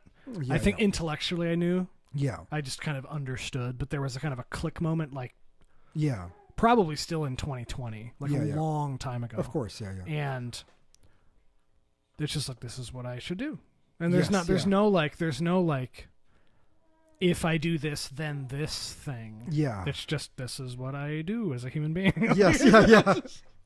It's like the longer I don't do that, the longer I'm not doing what a human being should do. So yes, yeah. that's painful. Yeah, I mean, and- I can relieve myself of the anguish of not doing what I should do generally by not Yes, doing it. yeah. But there's no like, Yeah. I expect no change. Right, yeah. I expect a relief Yeah. from the dissonance of not doing what I should do. Yeah, yeah. And then just doing that thing that I should do. Like Yeah. there is kind of a release of like, or a relief from stress maybe, Yeah. but there's no. Right. And I can tell that when I'm watching Shia LaBeouf talk about this, Yeah. he had that same like. No, exactly, yeah. Imagine an actor is going to portray like if I can't even think of Yeah. an actress that would, like, say Sandra Bullock is cast to play Teresa of Avila. Mm-hmm. And she goes and studies with nuns Sandra in Bullock, California. Yeah. And then she goes to Avila Yes, and is, with the discalced Carmelites in Avila yeah. in the first convent founded by Yes. Saint Teresa of Avila. Yeah. And she's dressed like Saint Teresa of Avila Mhm. in the quarters of Saint Teresa of Avila. Yeah. Praying the things that Saint Teresa of Avila prayed, Yeah. studying her life, reading everything she wrote, etc. And then she tours all of the convents founded by. If you would be, there would be something so irredeemably broken about your psychology as a human being if that experience just didn't convert you. Yes, yeah. Like just that. Yeah, exactly, yeah. You either convert or come out like the angriest and most bitter person. Like if Shia LaBeouf had done this Yes. and came out unconverted, Yeah. he would kill himself. Yes, yeah. Because he is so Yeah. anyone can convert. Yeah. Because that was the other thing about the whole interview is he's talking about the process of like, he went to study with Capuchin priests, and then he's talking about all the different priests that he met, and then he's talking about the advice they gave him. He like doesn't know what to do, and the guy's like, just go sit in the chapel. Yeah. Oh, Like, yeah, don't- yeah. like, With yeah, the, he's during like, the, just silence. It wasn't just that, but it was for the when you meditated on the host. It was what is adoration. That called? What was it? Adoration. Yeah, adoration. Yeah, Yeah. it was during adoration. Yeah. Yeah, he's like, just go sit there. Like you don't need to know what to do. Just sit there. Yes. And he's like having these experiences. I'm like, Yeah, I know. Of course, any person who's told to just sit there would have those experiences. Any normal person. Any would, normal yes, person, yes. you would have to be so actively Mhm. like violent against the truth to. Yeah. You would have to maintain an Or- active or- stream yes. of angry and Or have a deficiency, because and so I remember Matt, right? I remember I was talking to him about it, and I want to have him on sometime. Yeah, Just we as like should, a kind yeah. of this random guy that we Yeah. know. is that we were talking about his his life and his He experiences. would yell at me. We would disagree, and he'd start yelling at me. It would be, It would be so beautiful. entertaining. I know, and his eyes get red. It's amazing. He yelled at me. We love to bicker at each other, but We should do that soon. Can we do that soon? Oh yeah, probably. Yeah, just shoot him a text Yeah. sometime. Maybe Okay. the next few weeks. Yeah, but he His eyes turn red, like the devil. is amazing. Well, he gets that white guy eye red around when he gets really upset. I don't know if you ever noticed that, but white guys get Do that. I get that? Yeah, you do. It's Especially almost if we talk about music. Oh, I'm sure those. Yeah. Not anymore. I'm not, Yeah, I I won't know. be triggered by that Yeah, again. yeah. But yeah, it's That was a something. special It's something that You, very, you very unique. weaseled your way into a special arrangement there. But but I was talking about him, and he talked about all these experiences that he had with God that's very unique, and I've always it was something that I remember being young that I always wished would happen, right?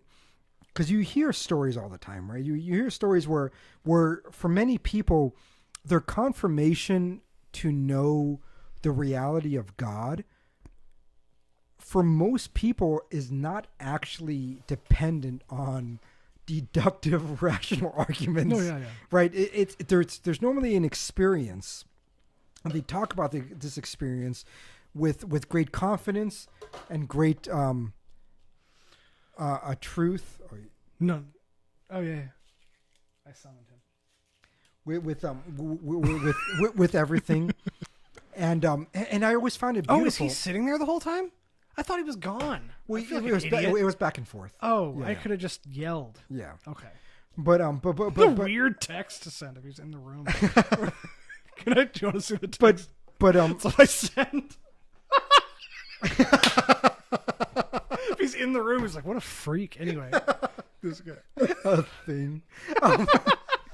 But you know, he talks about these things. Yeah. It's magnificent, right? Yeah. It was like, I would rather him tell the story when he comes on the show. Yeah. But it was something about his brother and the way he just found his brother, who was like on this binging kick with drugs and alcohol. Mm-hmm. Would you be willing to tell that? Oh yeah. Okay. It's a powerful story. I'd be excited that. I really think that our conversations with random people that we know are really powerful. Oh yeah. And he has great stories. The only thing that he and I would really disagree on is the puritanical aspects. He's more puritanical than I am. Ooh, and I come from a different background. Yes, yeah. Well, he was raised Protestant and converted for his wife, or was it the other way around? No, the other way around. His wife converted. I adore his wife in a very non-threatening way. Yes, obviously. yeah. Yeah, it's weird. There's some women that I get along better with. Oh yeah, she was raised Protestant. Anyone on the planet. Yeah. It's almost like when we're being degenerate in our sense of humor, we feel this weird like. Ooh, I know. Yeah. We're like looking at each other like, ooh. We're like, ooh, this is so scandalous. Yeah. But yeah, and so like there's normally experiences in which confirm things for people.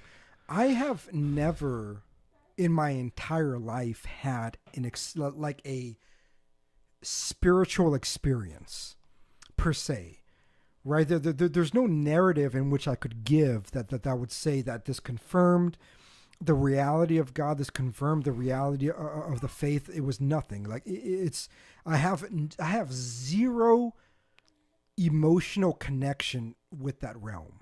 There's a wall that has never been broken. I don't know why, but it never has. Mm-hmm.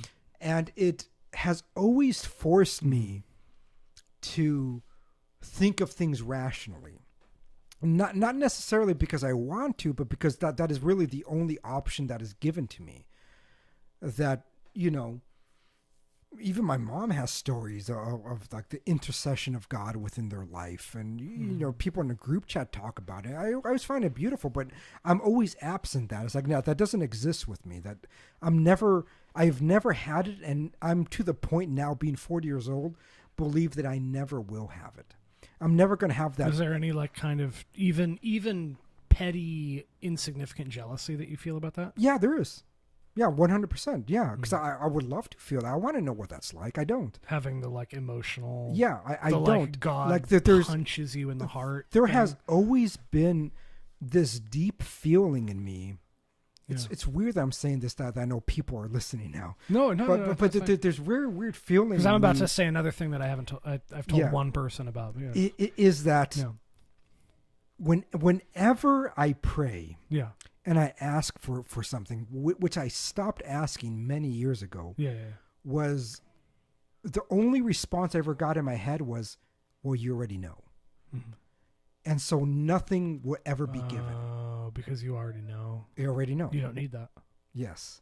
Is it like a you don't need that thing? Yes. Okay. And it's frustrating because then when I pray for further things, it is the only response I ever get is, because you need to suffer as I did. Mm-hmm. And that's it. Yeah.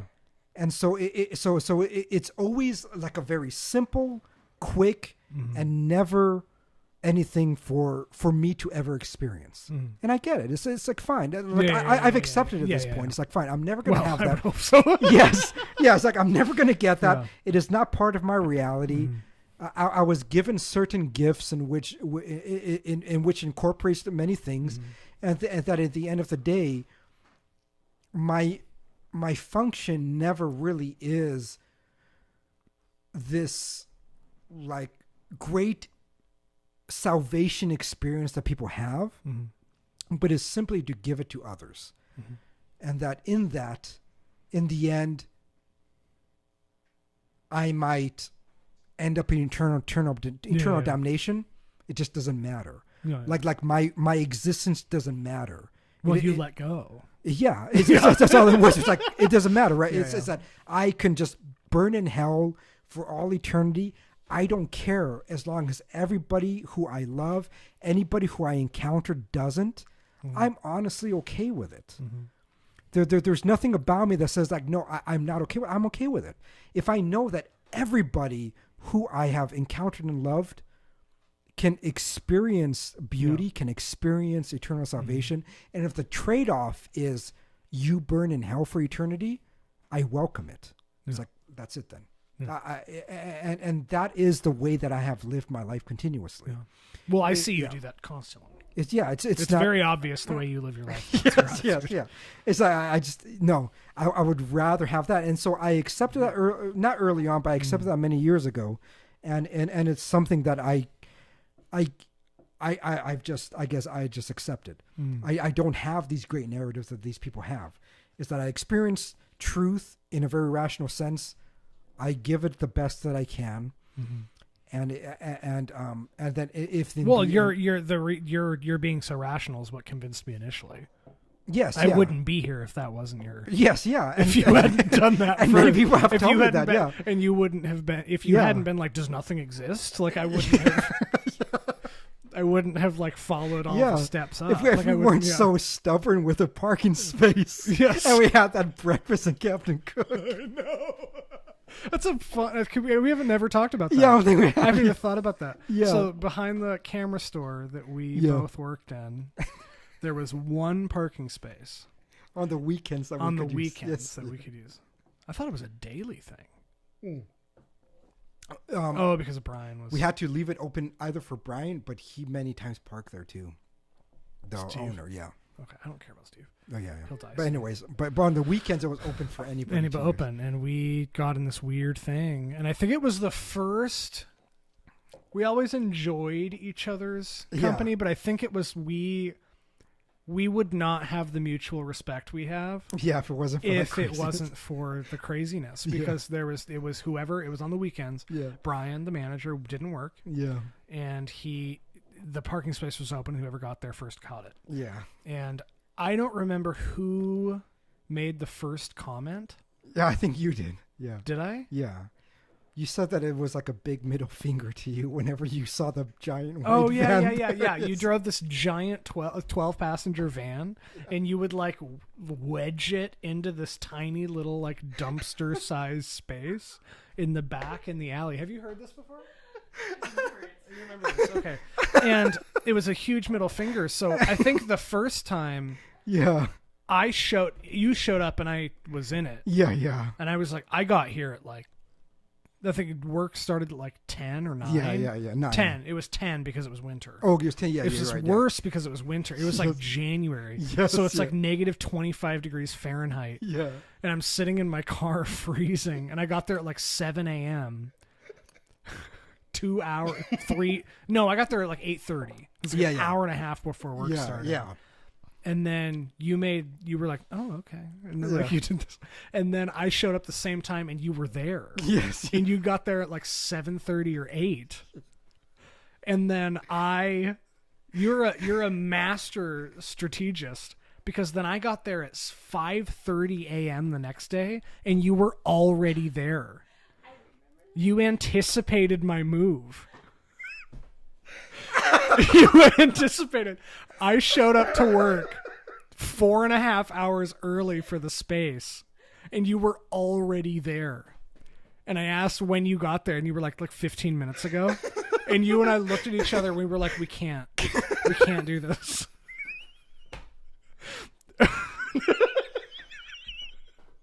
It was funny because I was like, we're both, when it comes to competition, we're both psychos. Didn't we? I think we literally had. I literally had a moment where I said, "We cannot do this." And so I felt bad, so I took you out for breakfast. We were like, we had 4.5 hours. You took me out for breakfast. And you were like, I know. So then we alternated. Yeah, we weekends, alternated. but Yeah, it was just like, it was this weird, like, okay, this guy's a psycho the way that I'm a psycho. It was just weird. And then over breakfast, you asked me if nothing exists. And now we're here.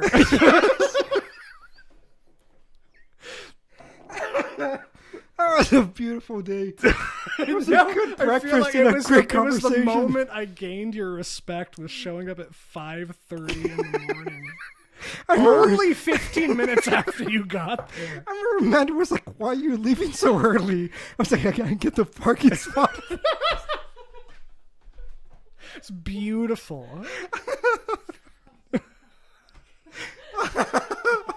Oh my god. That was like 6 years ago. I know, it's a long time so ago. long ago. But yeah, that started it, the conversation anyways. Yeah. And after stories like there was there's the same person. Yeah. It's the same, not same. Brian person. was on vacation. Yes. It was days in a row. Yes, that's what it was. Yes, because I remember this was 3 days, and after 3 days, we had become so overboard. Yes, in only 3 days. Yeah, that was crazy. It had to end.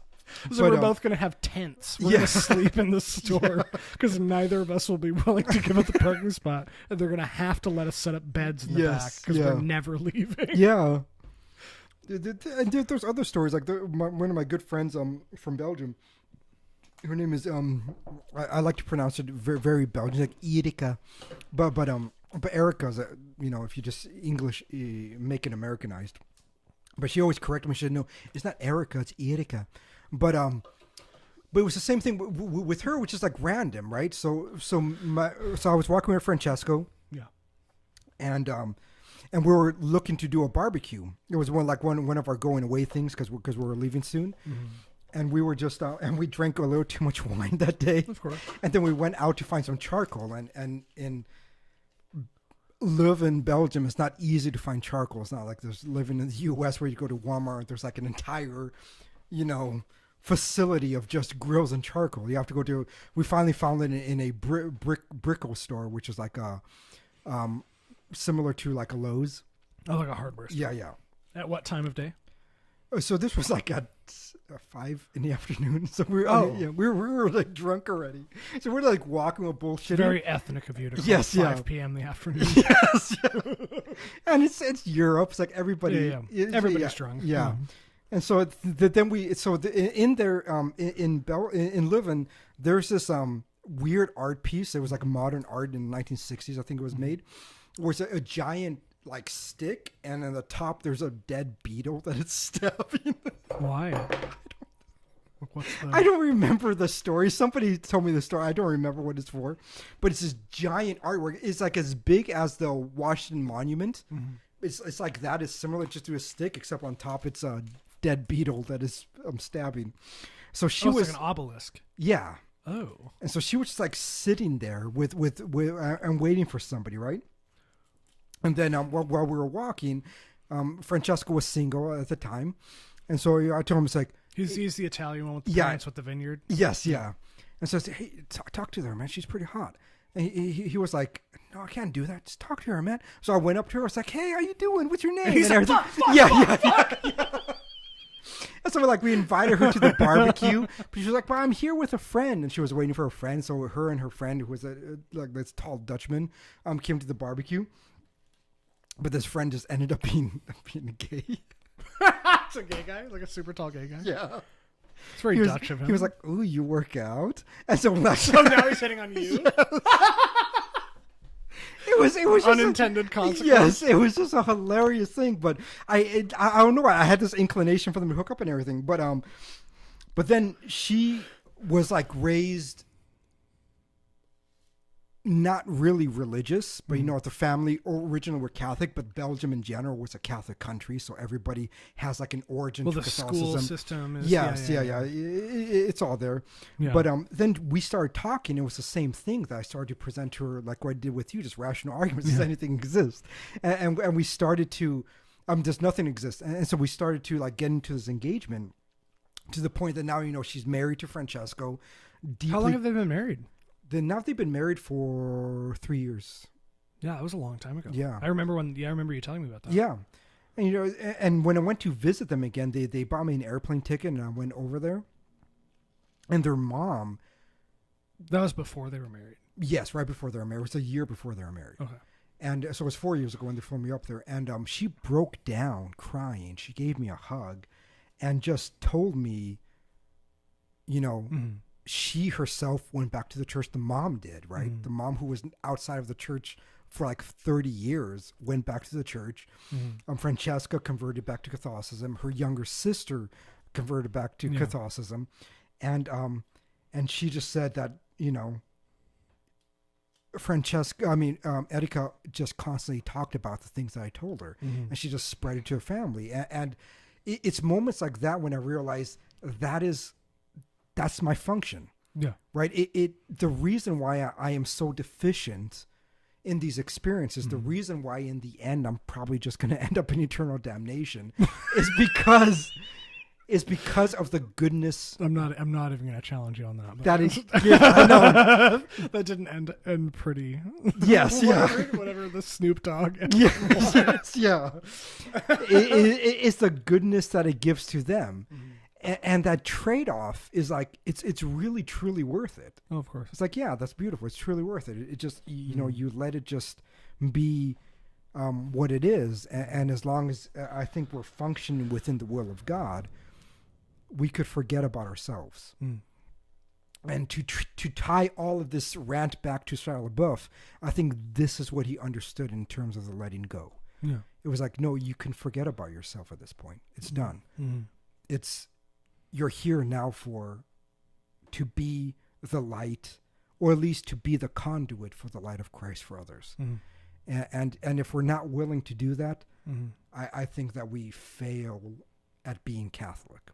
It's like, no, just be a conduit. Yeah. It's in the end, just be a conduit. And if enough people are turning towards Christ for their salvation and they enter the kingdom of heaven, it is good. And I think you could simply rest on that. Yeah.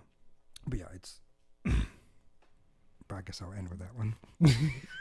Yeah, I had I mentioned I had an anecdote, but I don't even know if it's applicable anymore. So yeah, sure, why not? Yeah, no, I don't. I literally, I'm just mentioning it because someone's gonna message me and be like, "Oh, you said you had a thing you were gonna say, but then you didn't say." And I'm like, it just didn't flow right. Yeah, but no, it's I guess on a personal level. Yeah.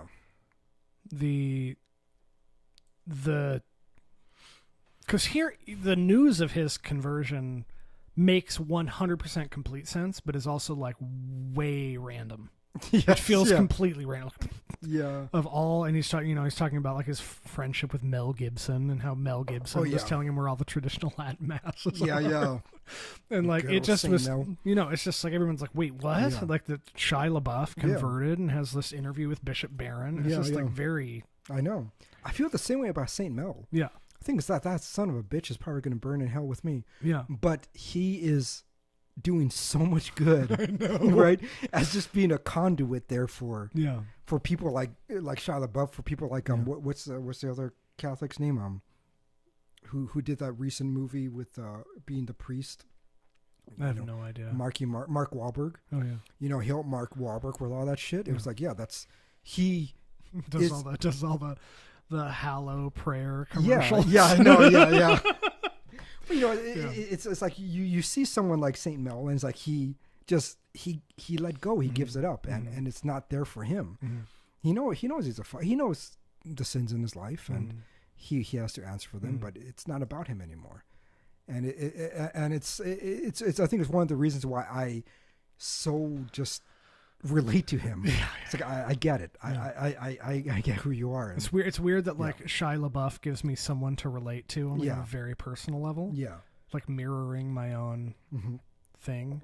Yeah, even though I'm not studying with capuchin monks, and priests or whatever. Yeah, but like last week when we were done recording, I don't specifically, or I think it was the Dare to Hope thing.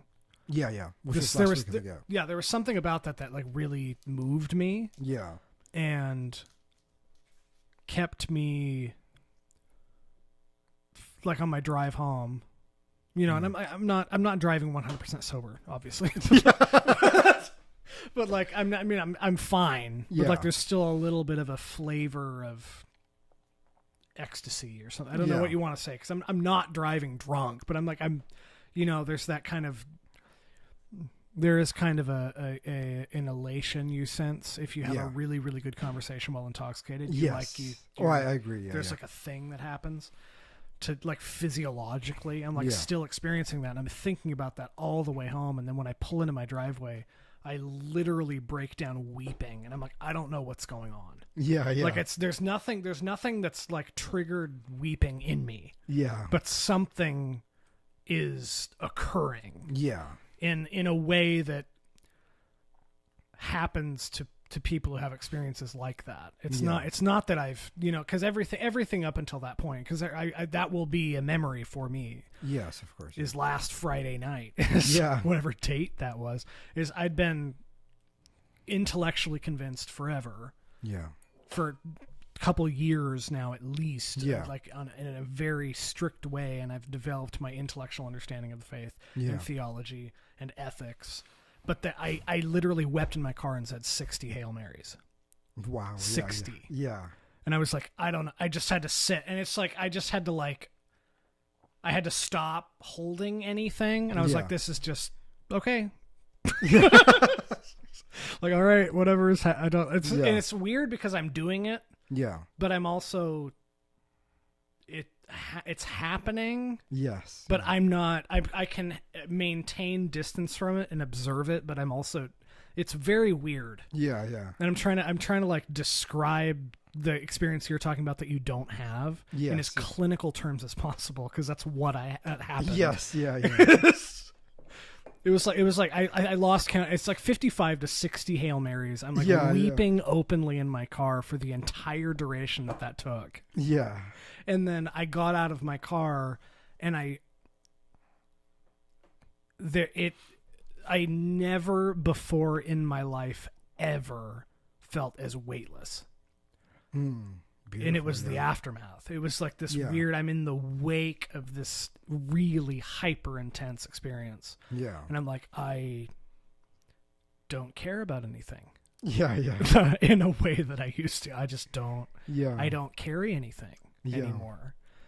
Like, it's like, I feel like I've been bathed. I feel like I've. Yeah. It was that letting go moment. It was weird. Yeah. And like, ever since then, I can't, like, I'll be at work and I'll just start like, yeah, yeah. And I'm like, I don't know why that's happening. I don't understand. I don't know, because. Yeah. And then I'm reading about Saint Teresa and her her raptures, where she would just like weep and levitate and stuff. Yes, and I'm like, it's not happening to me, but I get it. Yes, yeah. I'm like, she's embarrassed of it. I'm like, I'm at work and I'm like, I have to step out. And I'm like, nothing happened. Yeah. I'm just suddenly over, because I told you, I don't remember when we recorded it. Yeah. But there's been many times where I'll be shopping in the store. Right, and you hear music. Or nothing. I'll suddenly be overcome with the fact that I'm alive, these things exist, these people all have their own lives, and they experience beauty in the way that they do.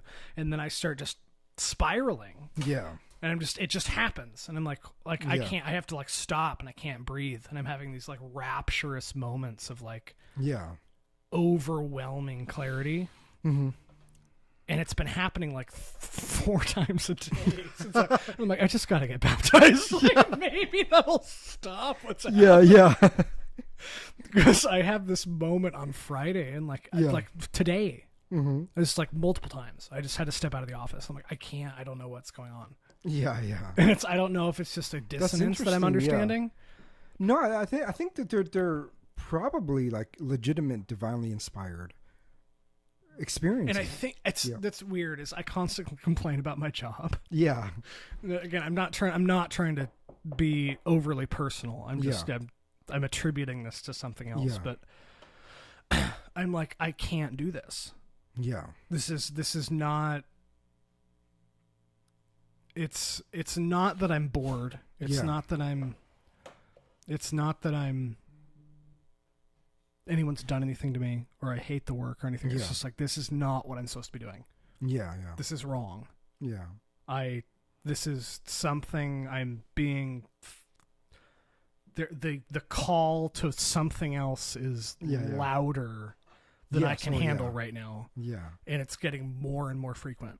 Yes, yeah. And I don't know what to do with that.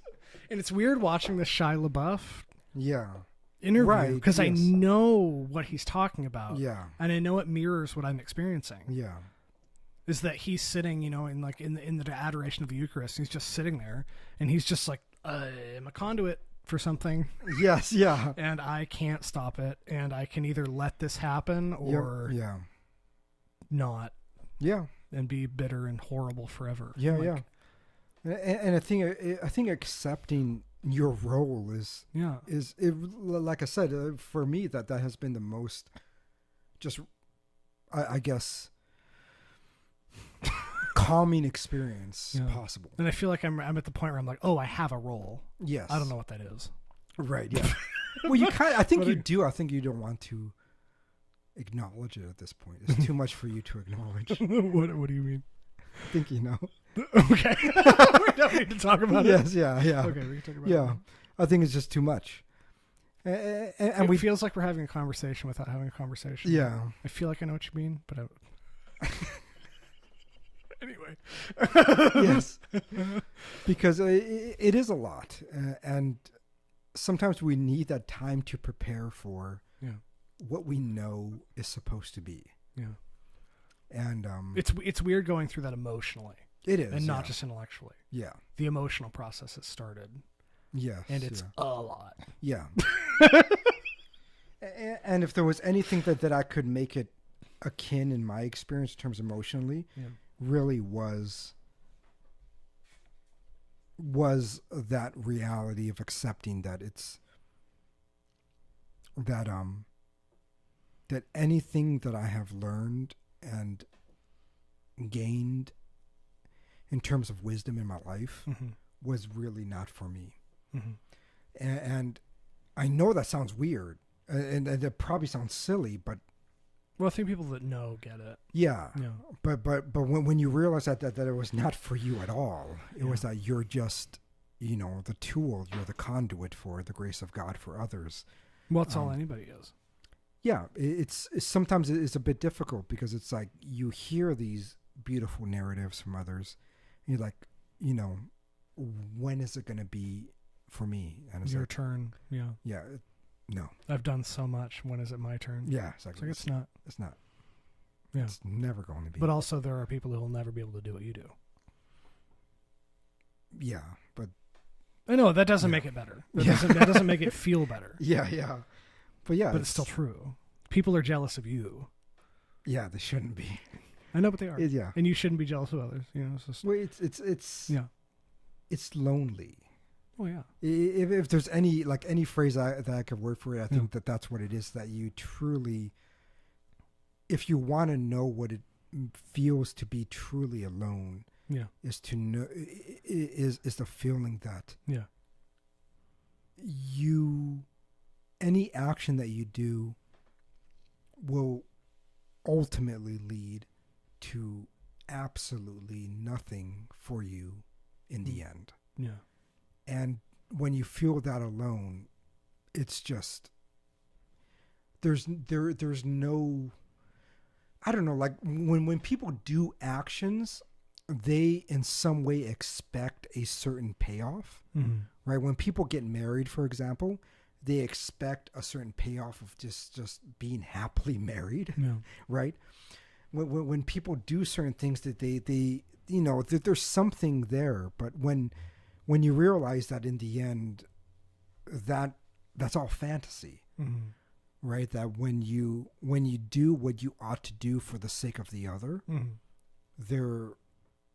that you are forgotten, and the ego creeps in again because we don't want. No normal human being wants to actually be forgotten. Of course. But when you know that you are, and that that you're simply a conduit for the grace, and you're doing it for the right reasons, it's like, no, you are being forgotten because the only thing that ought to be remembered is Christ. Obviously, you can't help but be human at some point and be like, fuck, okay. I mean, okay, yes, then you have to resign yourself and say, yeah, let it be, right? yeah, Okay, I'm okay with it now. yeah, And it took many, I think, steps in my life to get to that point. mm-hmm. Like now truly, I am okay with that. I laugh Yeah. about it. I can Yeah. make jokes about it or whatever. But it didn't come simply. And I think there's certain things that I don't want to get into that happened in my life that yeah. that made me truly realize that Yeah. in the end. I was like, no, you have to, and I think this part why it's so profound for me is like, you have to fucking let it go. Mm-hmm. It's like, just, like God is saying that I know this is what you want. You have to let it go. Mm-hmm. It's not for you. Mm-hmm. And I think that's an important like thing that each one of us as Catholics have to remember. It's, if you think it is there for you and you don't care about what happens to the other people, if you look at the sinners and say, I just want you to go to hell, let's just stop. Let go of your ego. Mm-hmm. And realize that for those sinners, just fucking pray for them. Mm-hmm. Fast for them, suffer for them. Mm-hmm. Realize that it's that they're whatever suffering, whatever fucked upness that happens in their mind that allows them to do such evil, Mm-hmm. shouldn't be there. You can do things about it, right? Mm-hmm. You can honestly suffer in this world and pay the debt of their sin for them. Mm-hmm. That is what we ought to be doing. We offer it up, Mm-hmm. right? Why do you not eat meat on Fridays then if it is not offered up for the sinner? Why do you fast during Lent if it is not for the sinner, right? It's like, no, when you do these things, it's because you're inflicting the debt of the sin upon yourself, Yeah. so that those who are in most need of thy mercy Mm-hmm. of Christ can have that mercy of Christ. And Yeah, if the point of Lent is to prove how great you are, there's a lot better ways that you can do yes, a lot better ways. Yeah, that. Just not eating something you Yeah. like is... give it up, man. Yeah, let go. Yeah. And that, I think, is for me, when I watched the entire interview, that was the most profound part of it. It was that just simple phrase, let go. Yeah. Yes, that's what we need to do, each one of us, every fucking day. And just remember that. It's like, yes, let go of yourself, let go of your ego. If you're living for yourself, if you're living for your own salvation, realize that there's so much better that you could do in this world. That you could sacrifice that for the good of the other. And in so realizing that, end up doing it. It's like, yes, just do it. Well, Offer it up. that's what it takes to dare to hope that the worst among us can know salvation too. Like that's... Yes, yeah. Yeah. It's funny that we've had like 2 Bishop Barron episodes. I'll say in conclusion, I am very eager and anxious to see what Shia LaBeouf does after this. Me too. I don't know what this starts. Yeah. It's a rapturous moment in pop culture. Yes. And I think that everyone's obsession with it, everyone's fixation on it, because conversion is not, it happens all the time. Yeah. But there's something about Shia LaBeouf converting to Catholicism that has lit the internet on fire. Yeah. And there's a weird, I don't want to say ominous, but like a foreshadowing that occurs.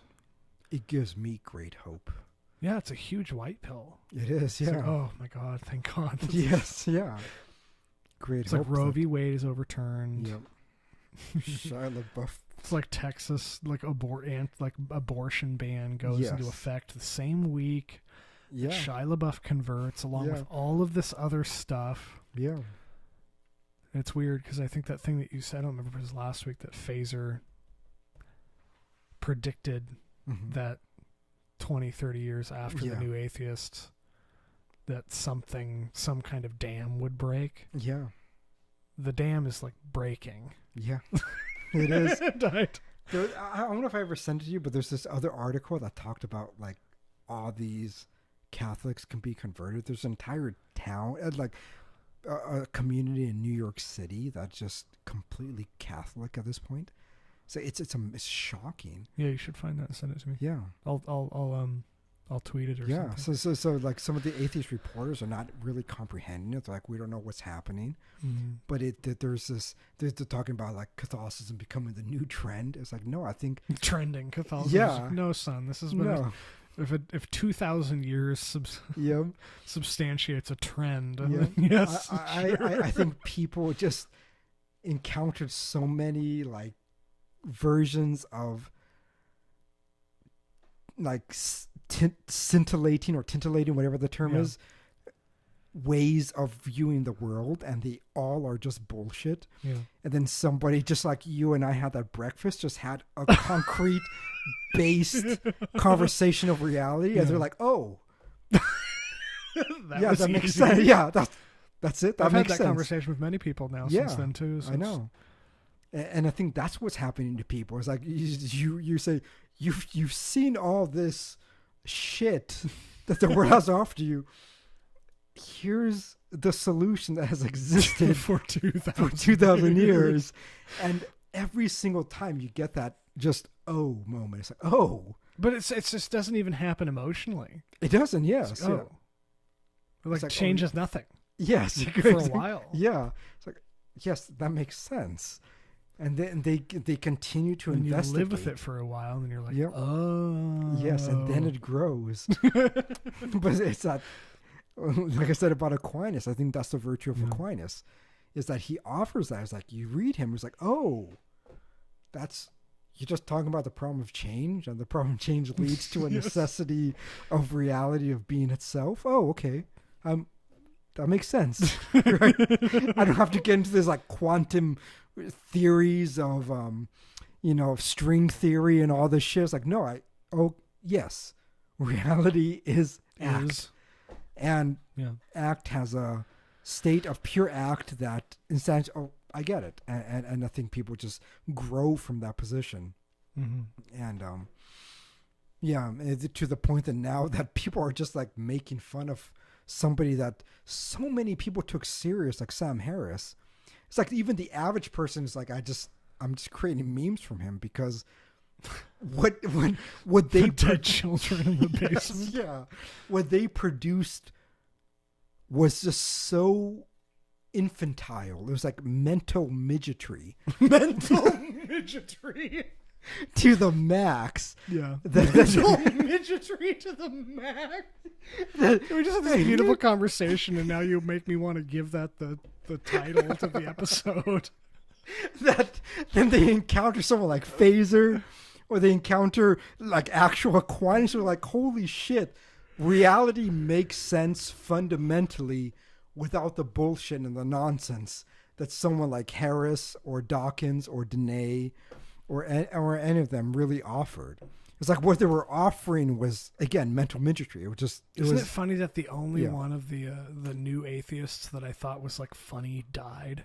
Yes, Hitchens. He was the only one that I thought was like actually kind of funny to listen to. Yeah. The rest of them, he was aggressively humorous, but yeah. I know. I just want to gouge my eyes out listening to the rest of them. But like him, I'm like, okay, like he's witty. Yes, he's fun. Yes, yeah.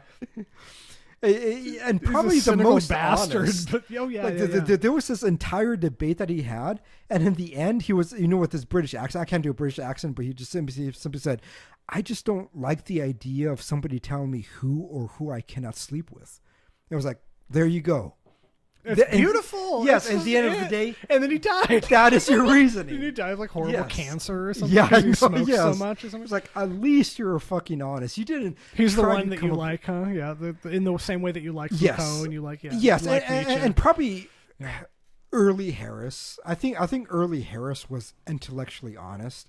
I think he's becoming just a turd. He's so embarrassingly annoying. Bad. He's just an embarrassment now. He's like, we can't see heaven because we have these telescopes. Yes, yeah. And you see the smirk on his face. He thinks he's being funny. I know. And did you see that clip? Yes. And there's the two guys on the couch like slow blinking. I know, yeah. I mean, he looks like like a lesser Ben Stiller to begin with. Well, he's looking more Jewish as he ages. Yes, and now he just, with the things that he says are just so laughable that these people are just looking at him like they're like slow. Yeah, they're like, are we actually taking him serious? They're like, who scheduled him to sit with us? That even an atheist would be like, this is embarrassing, you know. But yeah. Anyway, yeah. Go watch the interview between Bishop Barron and Shia LaBeouf. If you haven't, I can't imagine anyone who listens to this hasn't seen it already. And if you don't want to, go watch the presentation of first century liturgy. Okay. I think it's really interesting. Okay. Anyway, we'll talk to you later. And subscribe to the Patreon. I hate that. I feel like such a grifter. Anyway, flip the thing. Bye. Uh-oh. Yeah, it's fine.